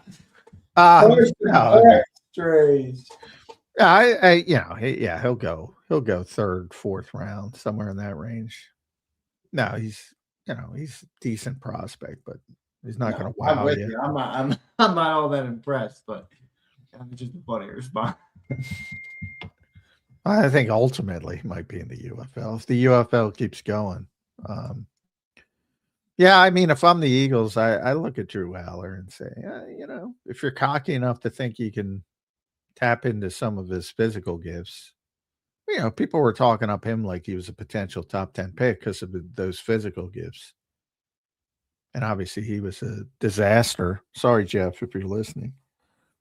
Disaster at Penn State. But if you can tap into it, he's a guy I'd take on day 3. But I can't. The only guy I would take in the first 2 days is Nussmeier. And I don't see how I don't see how the Eagles get him. He's in a spot where I think they're not going to take him at 23, and I don't think he'll last to 54. Where do you think Drew Aller goes? 5? I would think 4, but quarterbacks tend to get pushed up the board. It wouldn't shock me if he goes in the 3rd round. No, me neither. But it wouldn't shock me. Honestly, it wouldn't shock me if he goes in the 2nd round. Would shock me if he goes in the 1st round. He had the big injury. I mean, it did happen early in the year, so that's probably good for him. But I don't like your guy at all, Ty Simpson. He might go in the 1st round. There's no way that guy's a 1st round pick. 0. He's got some good traits, but I'm with you. He's not accurate. I mean, and he's that style of quarterback. You better be accurate. I think there's more excuses, and Rick Saratella mentioned a couple of them for Garrett Nussmeier. Brian Kelly's an idiot, number 1. I've never seen a more unliked coach. Yeah, listening to Rick on that yesterday was interesting on how he handled Nussmeier. So I think there's some, if that's, outside of Mendoza, if that's to me the quarterback I would focus on. If I were a team in the 1st round, never, later, obviously in the 1st round. But I think, I don't think there's any way, obviously you're going to take him at 23, and I don't think there's any way he gets to 54, but he'd be the guy for me. All right, good stuff there. I think we got all the position. John, I think that was a pretty good comprehensive rundown of the draft. Anything we left out that's on your mind? I think I got all the positions. Safety, corner we talked about. Talked about edge rushers. Talked about tackles. Talked about tight ends, wide receivers. How about running back? You think running back could be something that they look to pick up in the draft? They got Tank. Tank. It's my dog's name too. Is it? Is that your dog's name? Yeah, I named it. Oh, dang. Are you now a Tank Bigsby fan, John? No, he's the. No. Oh, wait, that's a great dog name. Wow, I like Tank. I like Tank Bigsby personally, but I didn't name him because of Tank Bigsby. He's a tank. He's a literal tank. Yeah, he looks It's a like big, tank. powerful tank. That's a great dog name. Now, was that his name when you adopted him, or was that? No, his name was Big Mac. That's what they named him. That wasn't his real name. I don't know what his real name. Oh, okay. So the shelter named him Big Mac, Yeah. which is Yeah. which is dope. And then you got Tank. Wow, so this dog sounds like a legend. Early returns on Tank are good, John. Well, everybody calls me Johnny Mac. So if I called him Big Mac, I'd say, boy, that looks like I'm an ass.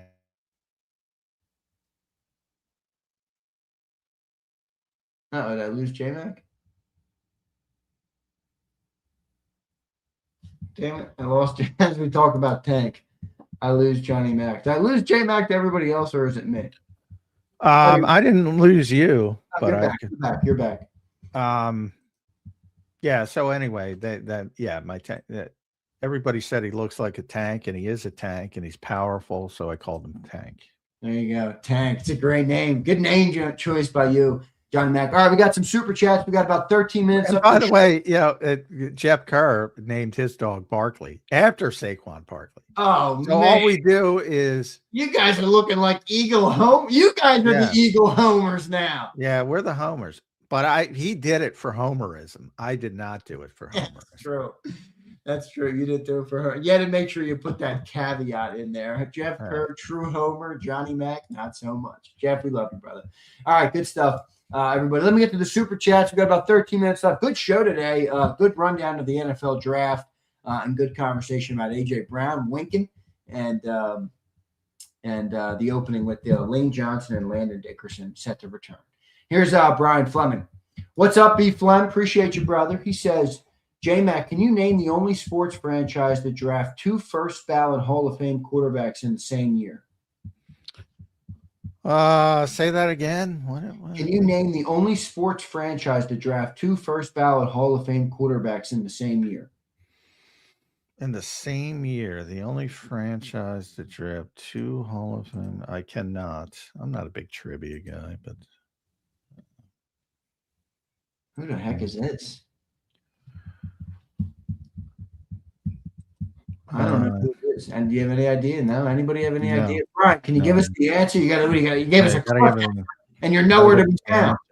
San Francisco, is that it? The KC Royals. There it is. Yeah. What is the answer? The KC Royals. No, but who did they draft? Who did they draft? I don't know. We gotta wait for Brian. No. Brian, John didn't like your chat, bro. No, I just want to know what. I know, but Fleming puts a $5 chat in J-Mac trivia. I'm gonna stump John with this one, and then you're like, "Yeah, fuck it, I don't care about trivia." What's the? They drafted. Elway played baseball. I thought the Yankees drafted Elway. I don't know. Who knows? That's pretty funny. That is pretty funny. All right, here's Pump. What up, Pump? It's O-line unless one of the top 5 D linemen drop. Anyone who says draft a 6'3" tight end or wide receiver as a peanut for a brain. We need that mock draft, fellas. Pumper wants us to do a mock draft. Well, then you got a peanut brain if you want a mock draft, because those are worthless. But we'll do one. Well, whatever. What's he saying now? It's O-line unless one of the top 5 D linemen drop. Anyone who says 6'3" tight end or wide receiver is a peanut for a brain. Well, yeah, I don't think they're drafting Sadiq. I think they're drafting a tight end relatively quick. AJ changes it if they trade him, obviously. Then you got to start thinking about wide receiver. But if AJ's back, you're not talking about wide receiver either until probably day 2 to probably 3rd round. Honestly. Here's Pump. Thank you, brother. Here's another one from Brian Pumper. He says, if Peter Woods is at 23, you run it up. Morrow is not getting re-signed. He has fallen down boards. We need that interior pushback. We lost. Yeah, listen to Howie, man. Listen to fucking Howie. You haven't drafted a damn offensive player in the first 2 rounds since Cam Jurgens. And before that, it was Landon and Devontae. I mean, it's been a while. Start thinking about the offense.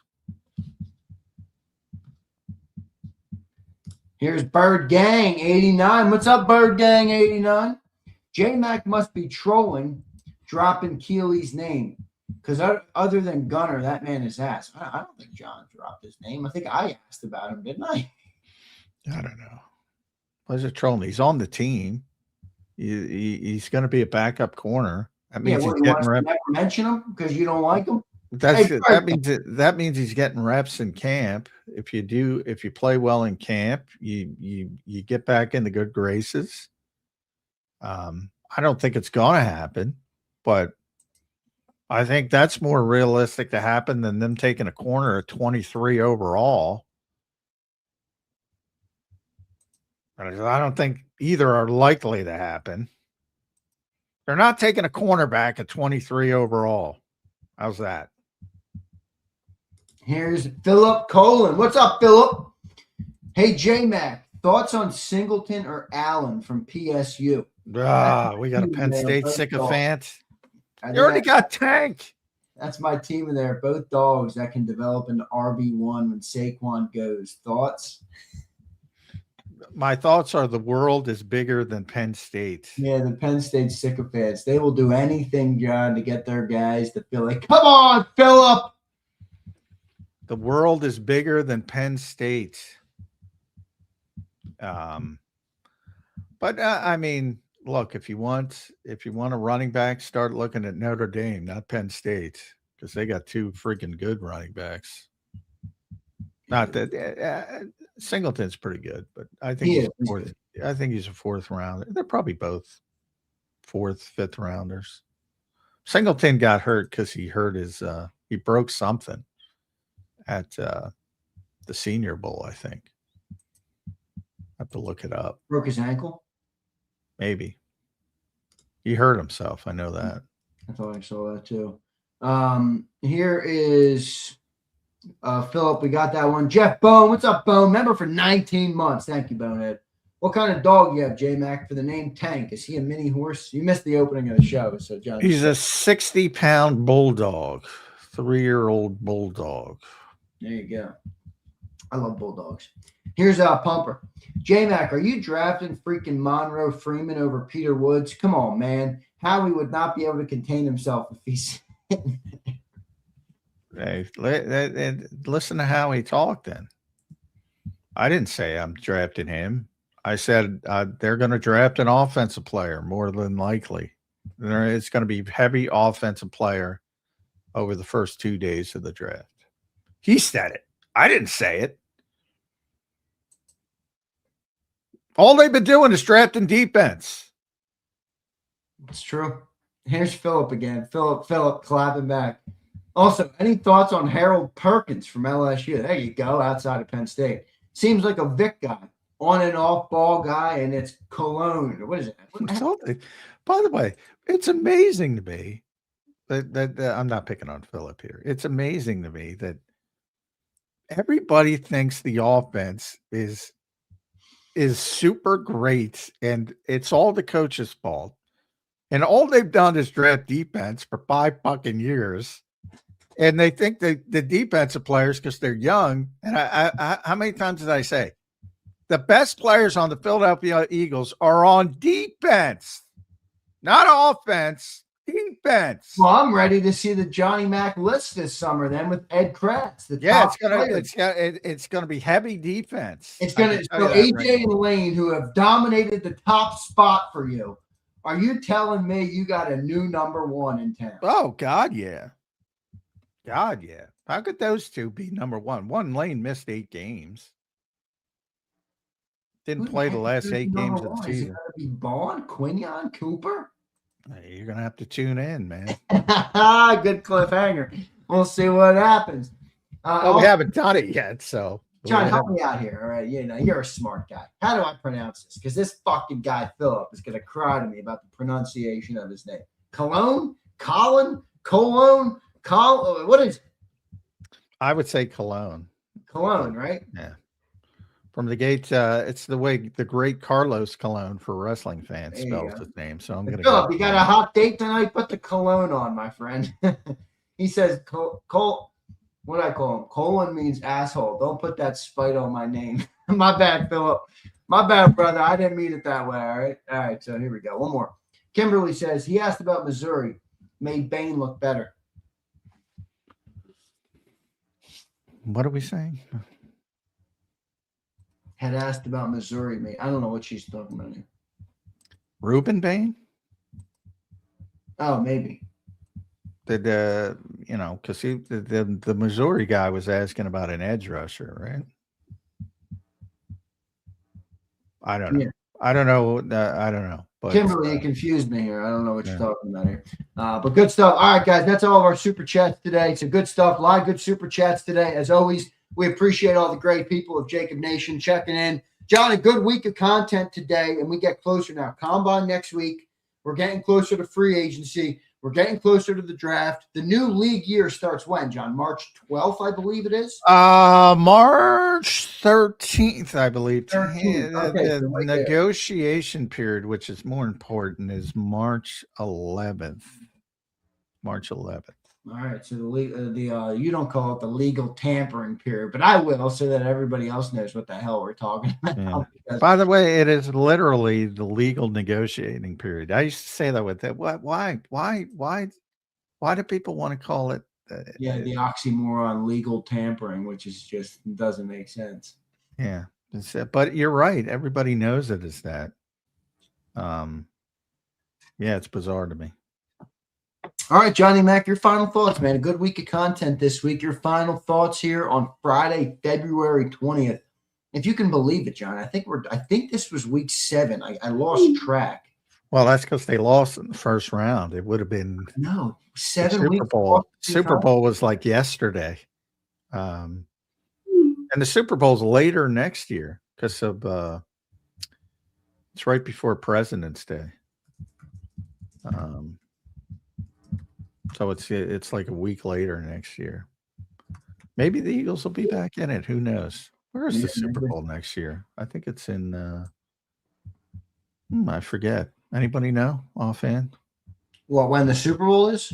Oh, where it is. Oh, where it is. What is it? Super Bowl 61, right? Yeah. Tell you where it is. SoFi. Oh, SoFi. Yeah. Should have known that. Yeah. All right. There we go. Maybe they'll be in Inglewood, California. Beautiful Inglewood, California. Yeah, that's a pretty sick stadium. That's kind of a bucket list stadium. I got to get out there and see it. Speaking of Inglewood, you should see the Intuit Dome, the new home of the Clippers. That thing is unbelievable. Oh, really? Intuit. Yeah, Intuit's making the big buy. How do you grade that name? We just talked about names because of the. Well, it's the original name, so I think that one will hold into it there because they, it's never had a different. They just built the thing. It's like state of the art. It's unbelievable. Intuit, they do all the financial stuff, right? Yeah, they do TurboTax and all that crap. Yeah. All right, John, good show, man. Appreciate you doing it this week as always. Good weekend of content, and we will catch you on Monday, Johnny Mac. Great show. All right, thanks all. Appreciate it. All right, thanks, Johnny Mac. There's Johnny Mac, John McMullen, the #1 Eagles beat reporter. Go and follow him at JF McMullen. Great show today. A good draft show. We needed a good draft show on Birds 365. At least I think we needed a good draft show, and that's why we went down that route today. A good wrap to the week. I know everybody's gets excited about the draft. I love the draft too, man. It's one of the things I love about the draft, and I'll say this if you're a football fan, and some Eagle fans don't care as much about the rest of the league. That's fine.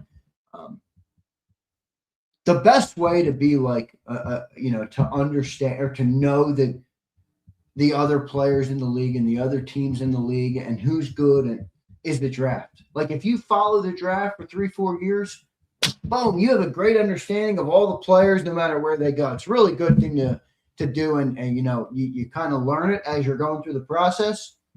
Then the draft happens, and you have a good understanding on those players, and it's much easier to follow their careers that way. So I've always been a big fan of the NFL draft. Certainly learning it. Holy shit! How do I fucking mute these messages, man? I put on Do Not Disturb. It still fucking dings. Holy shit! Sorry, little crash, a little Friday crash out for you. My bad, man. I can't stop the day. I'm like Caleb. I'm like Caden Steele. I can't stop the day. Good night. Stop texting me. I don't want to talk to any of you. Except for you, Em. I'll talk to you, babe. Holy mackerel. Holy mackerel. Little crash out on the chat, on the messages this morning. But anyway, back to the football conversation. Back to the football conversation. It's gonna be interesting to see what the Eagles do. All right, it's gonna be interesting to see what the Eagles do this summer. You know, a lot of different ways to go here. I kind of like the safety in the rounds 1, 2, or 3. Boy, if that Dylan Thieneman kid falls in round 2 or 3, I'm in on that. I like that deal. I like that kid. That kid can play. A little small, but he's good, very good player. Kind of seems to fit the Vic scheme as well. So a lot of good names that we talked about today in the draft. I actually think some of them will be picked by the Eagles. Some of the names that we mentioned today. Now, no guarantee there, but we will see. We'll see what happens. We'll see what happens. In the NFL draft. I'll take a couple comments before we get out of Dodge here. Yeah, I like it. That's the Toledo kid, right? His name is what is that? Emmanuel McNeil Warren, I think it is. So I think that's it. EMW. Let's go by that. I like that. A rare. I feel like I rage constantly. Nothing like a little rage. All right. I think a little rage is healthy. I think so much of the world wants to just they want to castrate you. They want you to be a little loser. A little rage never hurt anybody. I call it passion. Passion for shutting my notifications up. A little bit of passion never hurt anybody. What would you rather me be? Monotonous. Oh, let me turn off my notifications. Oh, let me see who the Eagles are going to draft.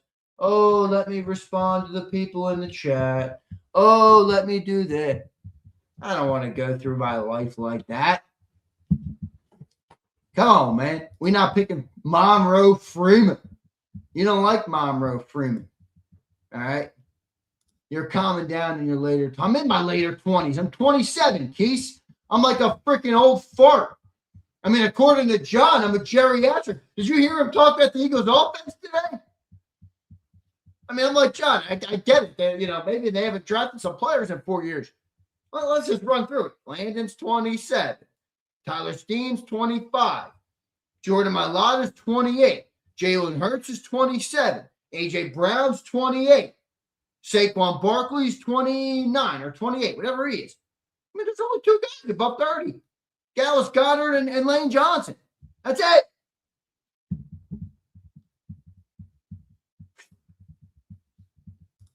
Woo, man. Fired up here. I'm fired up here. Is that a McMullen impression? I'm getting there, Rasputin. 30 is the wall, though. Keith, you think I'm hitting a wall at 30? Keith, my life is just beginning at 30. All right?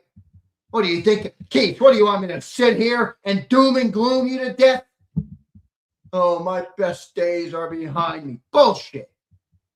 The best is yet to come. The best is yet to come. No Diddy. Here's Curtis. See, I don't agree with J-Mac on Proctor. If you think the guy can be the next long-term tackle for the Eagles, you take him even if he doesn't start at guard. I agree.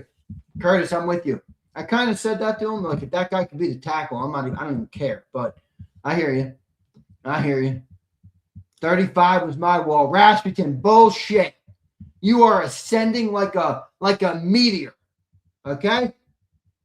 I'm not buying it, Rasp. All right?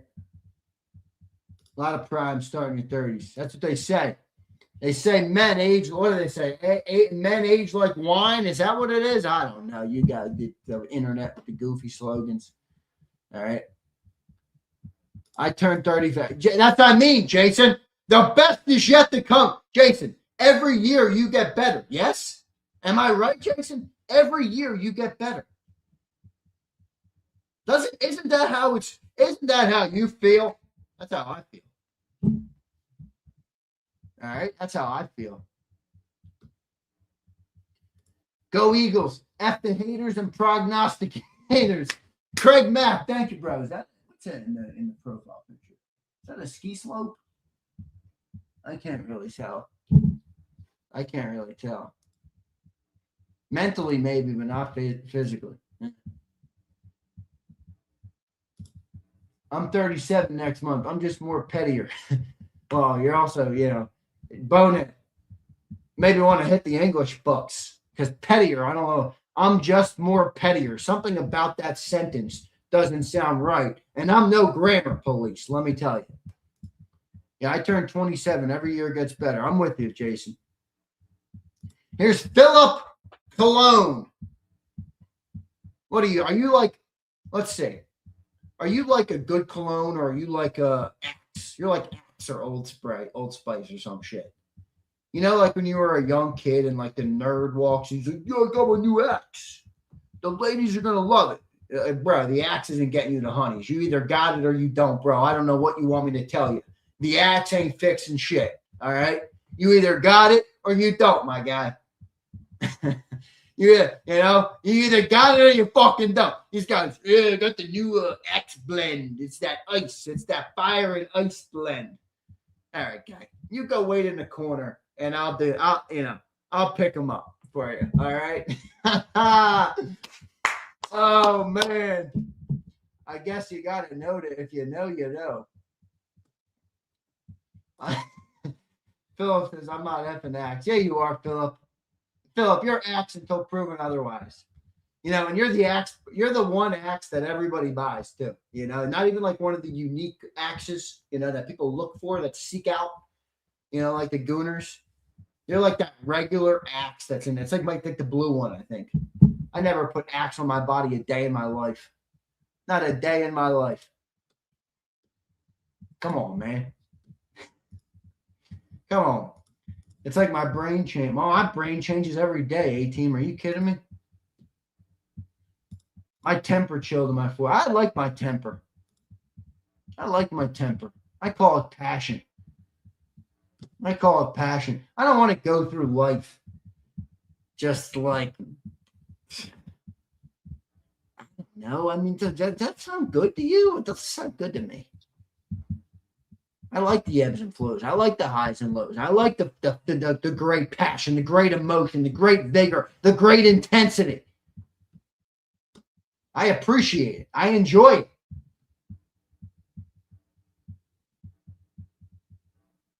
We will see what happens.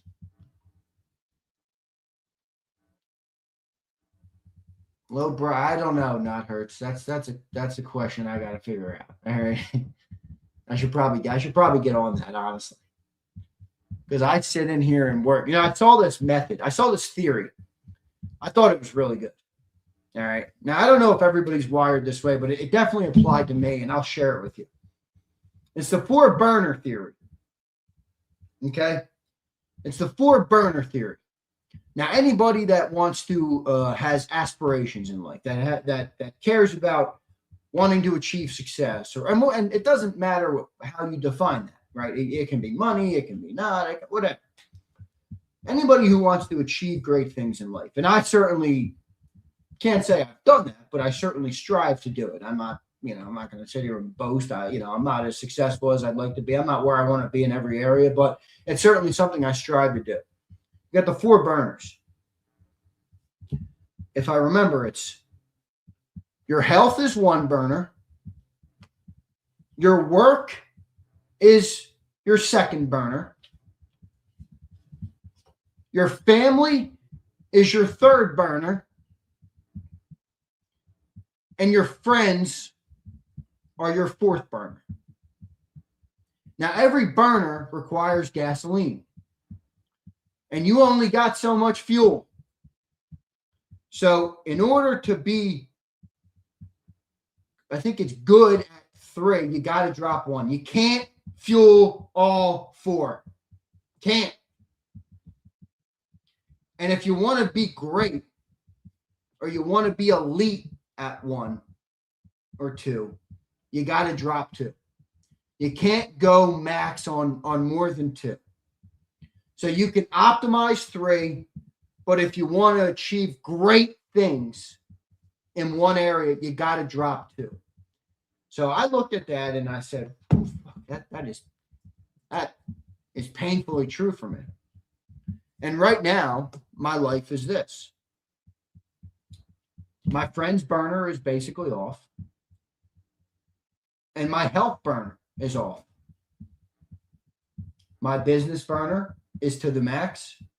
And my family burner is to the max. Those are my 2 burners right now. Ideally, I'd like to try, and if I get to the, I'm going to get to the right point where I can steady out and turn the 3rd burner back on. Maybe, it would be my health before it would be my friends, because my family is my friends. You guys are my friends. My fiance is my friend. I've always been this way. I don't need a lot. Like, I don't care. 2, I don't trust people. 3, I think a lot of people are phonies and fake. And I never needed that. Some people are very friend-based. I'm not a friend-based person. I care about trust and loyalty and people who are real. But so my burners right now are, I'm maxed out on work. I work all damn day. And I'm maxed out on, or trying to be as maxed out on family as possible. And I love it. I love working. Some people say, where do you have time for life? And I'm like, the way I think about that question is, this is life.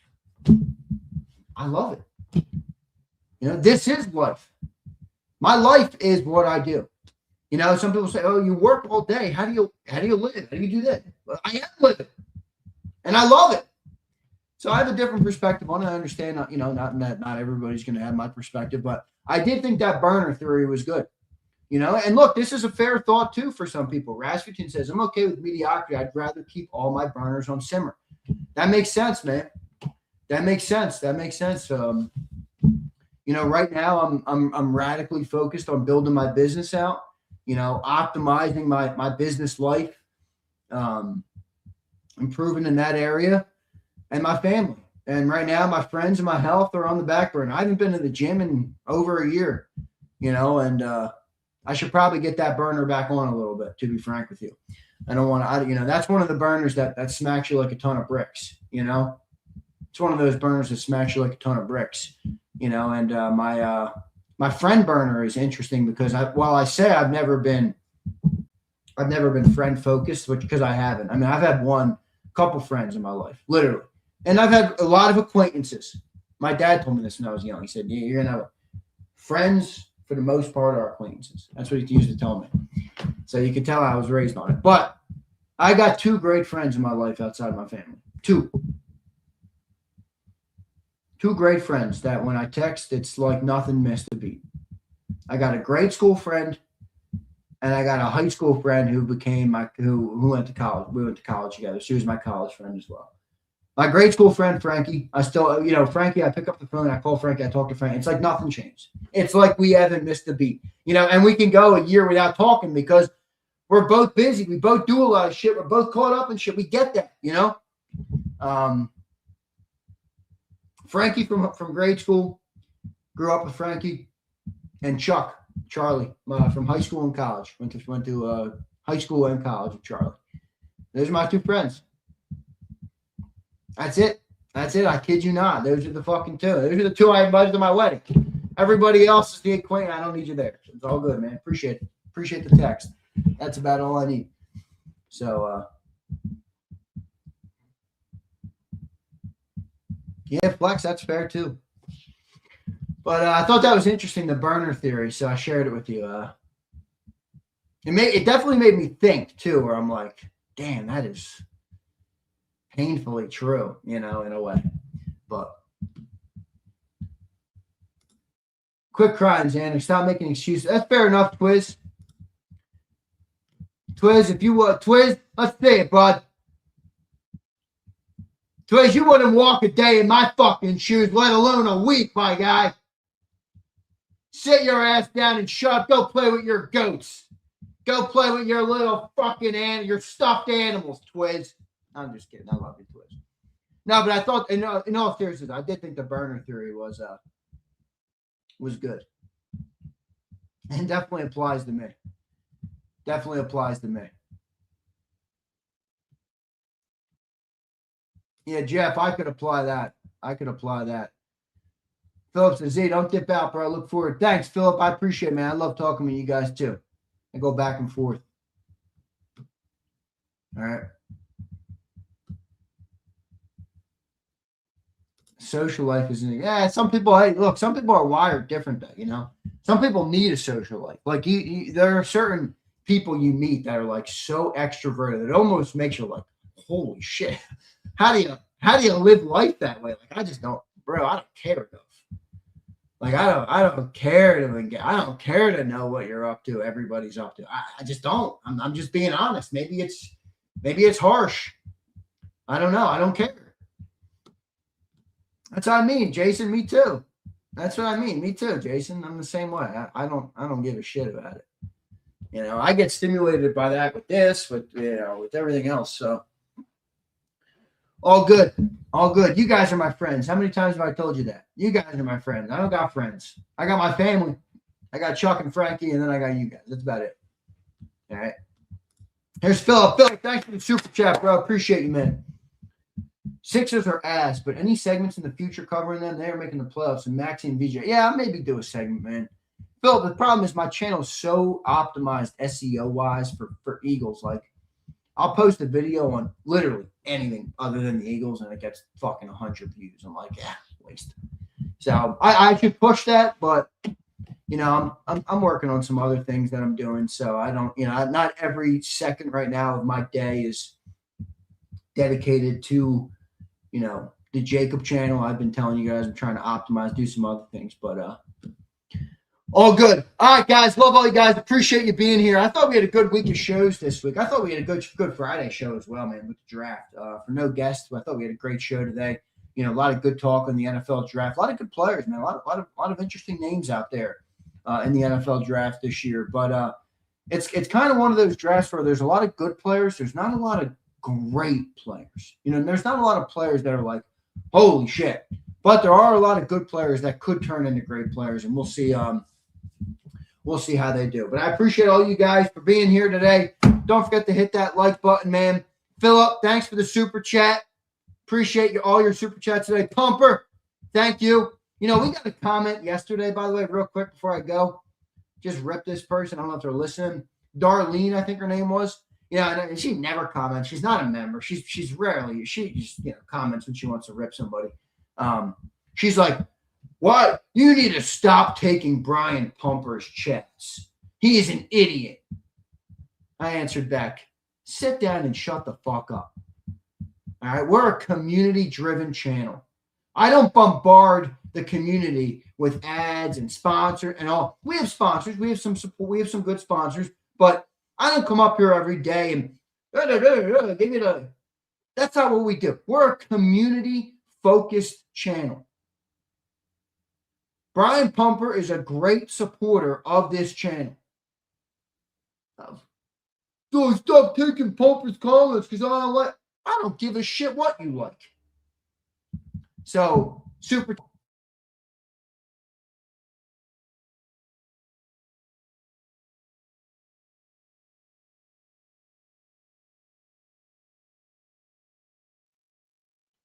All right, my bad. My mic turned off. My bad. But so I appreciate the super chats. Appreciate all you guys for supporting. Philip, thank you. Kimberly, thank you. All of you guys, thank you very much, man. I do appreciate it. All right. Kimberly says Flexen and Jeff Mesidor, YouTube Robin fuckers. I don't know what that means. Darlene just cut the cord, did she? Yeah, I know. I got to sense it. My mic, I broke it. Actually, rest in peace. God rest his soul. Pat Callahan. Pat Callahan used to come here and do the shows from the studio. And one of the first times he got here, he dropped the mic and he busted the cord or the port for the cord in the back of it. So now if I like like if I could move this desk like a little too much and the cord will unplug. And I'm like, but rest in peace, Pat. I miss you, bud. Rest in peace. Pat's a great man. So I can't be mad at him for the mic, but that is what happened with the mic. So I might have to get a new mic. I think it's getting old. I think it's like 3 years old now. So might have to pick up a new mic. But all right, guys, appreciate all you guys. Thanks for being here, man. Thanks to the great people at JAKIB Nation for always supporting, always showing out. Hit that like button on the way out. Drop your comments down below. Let me know what you guys think. Anything on your mind, I'm interested in it. And I appreciate each and every one of you. See you next time, everybody. EAGLES, Eagles.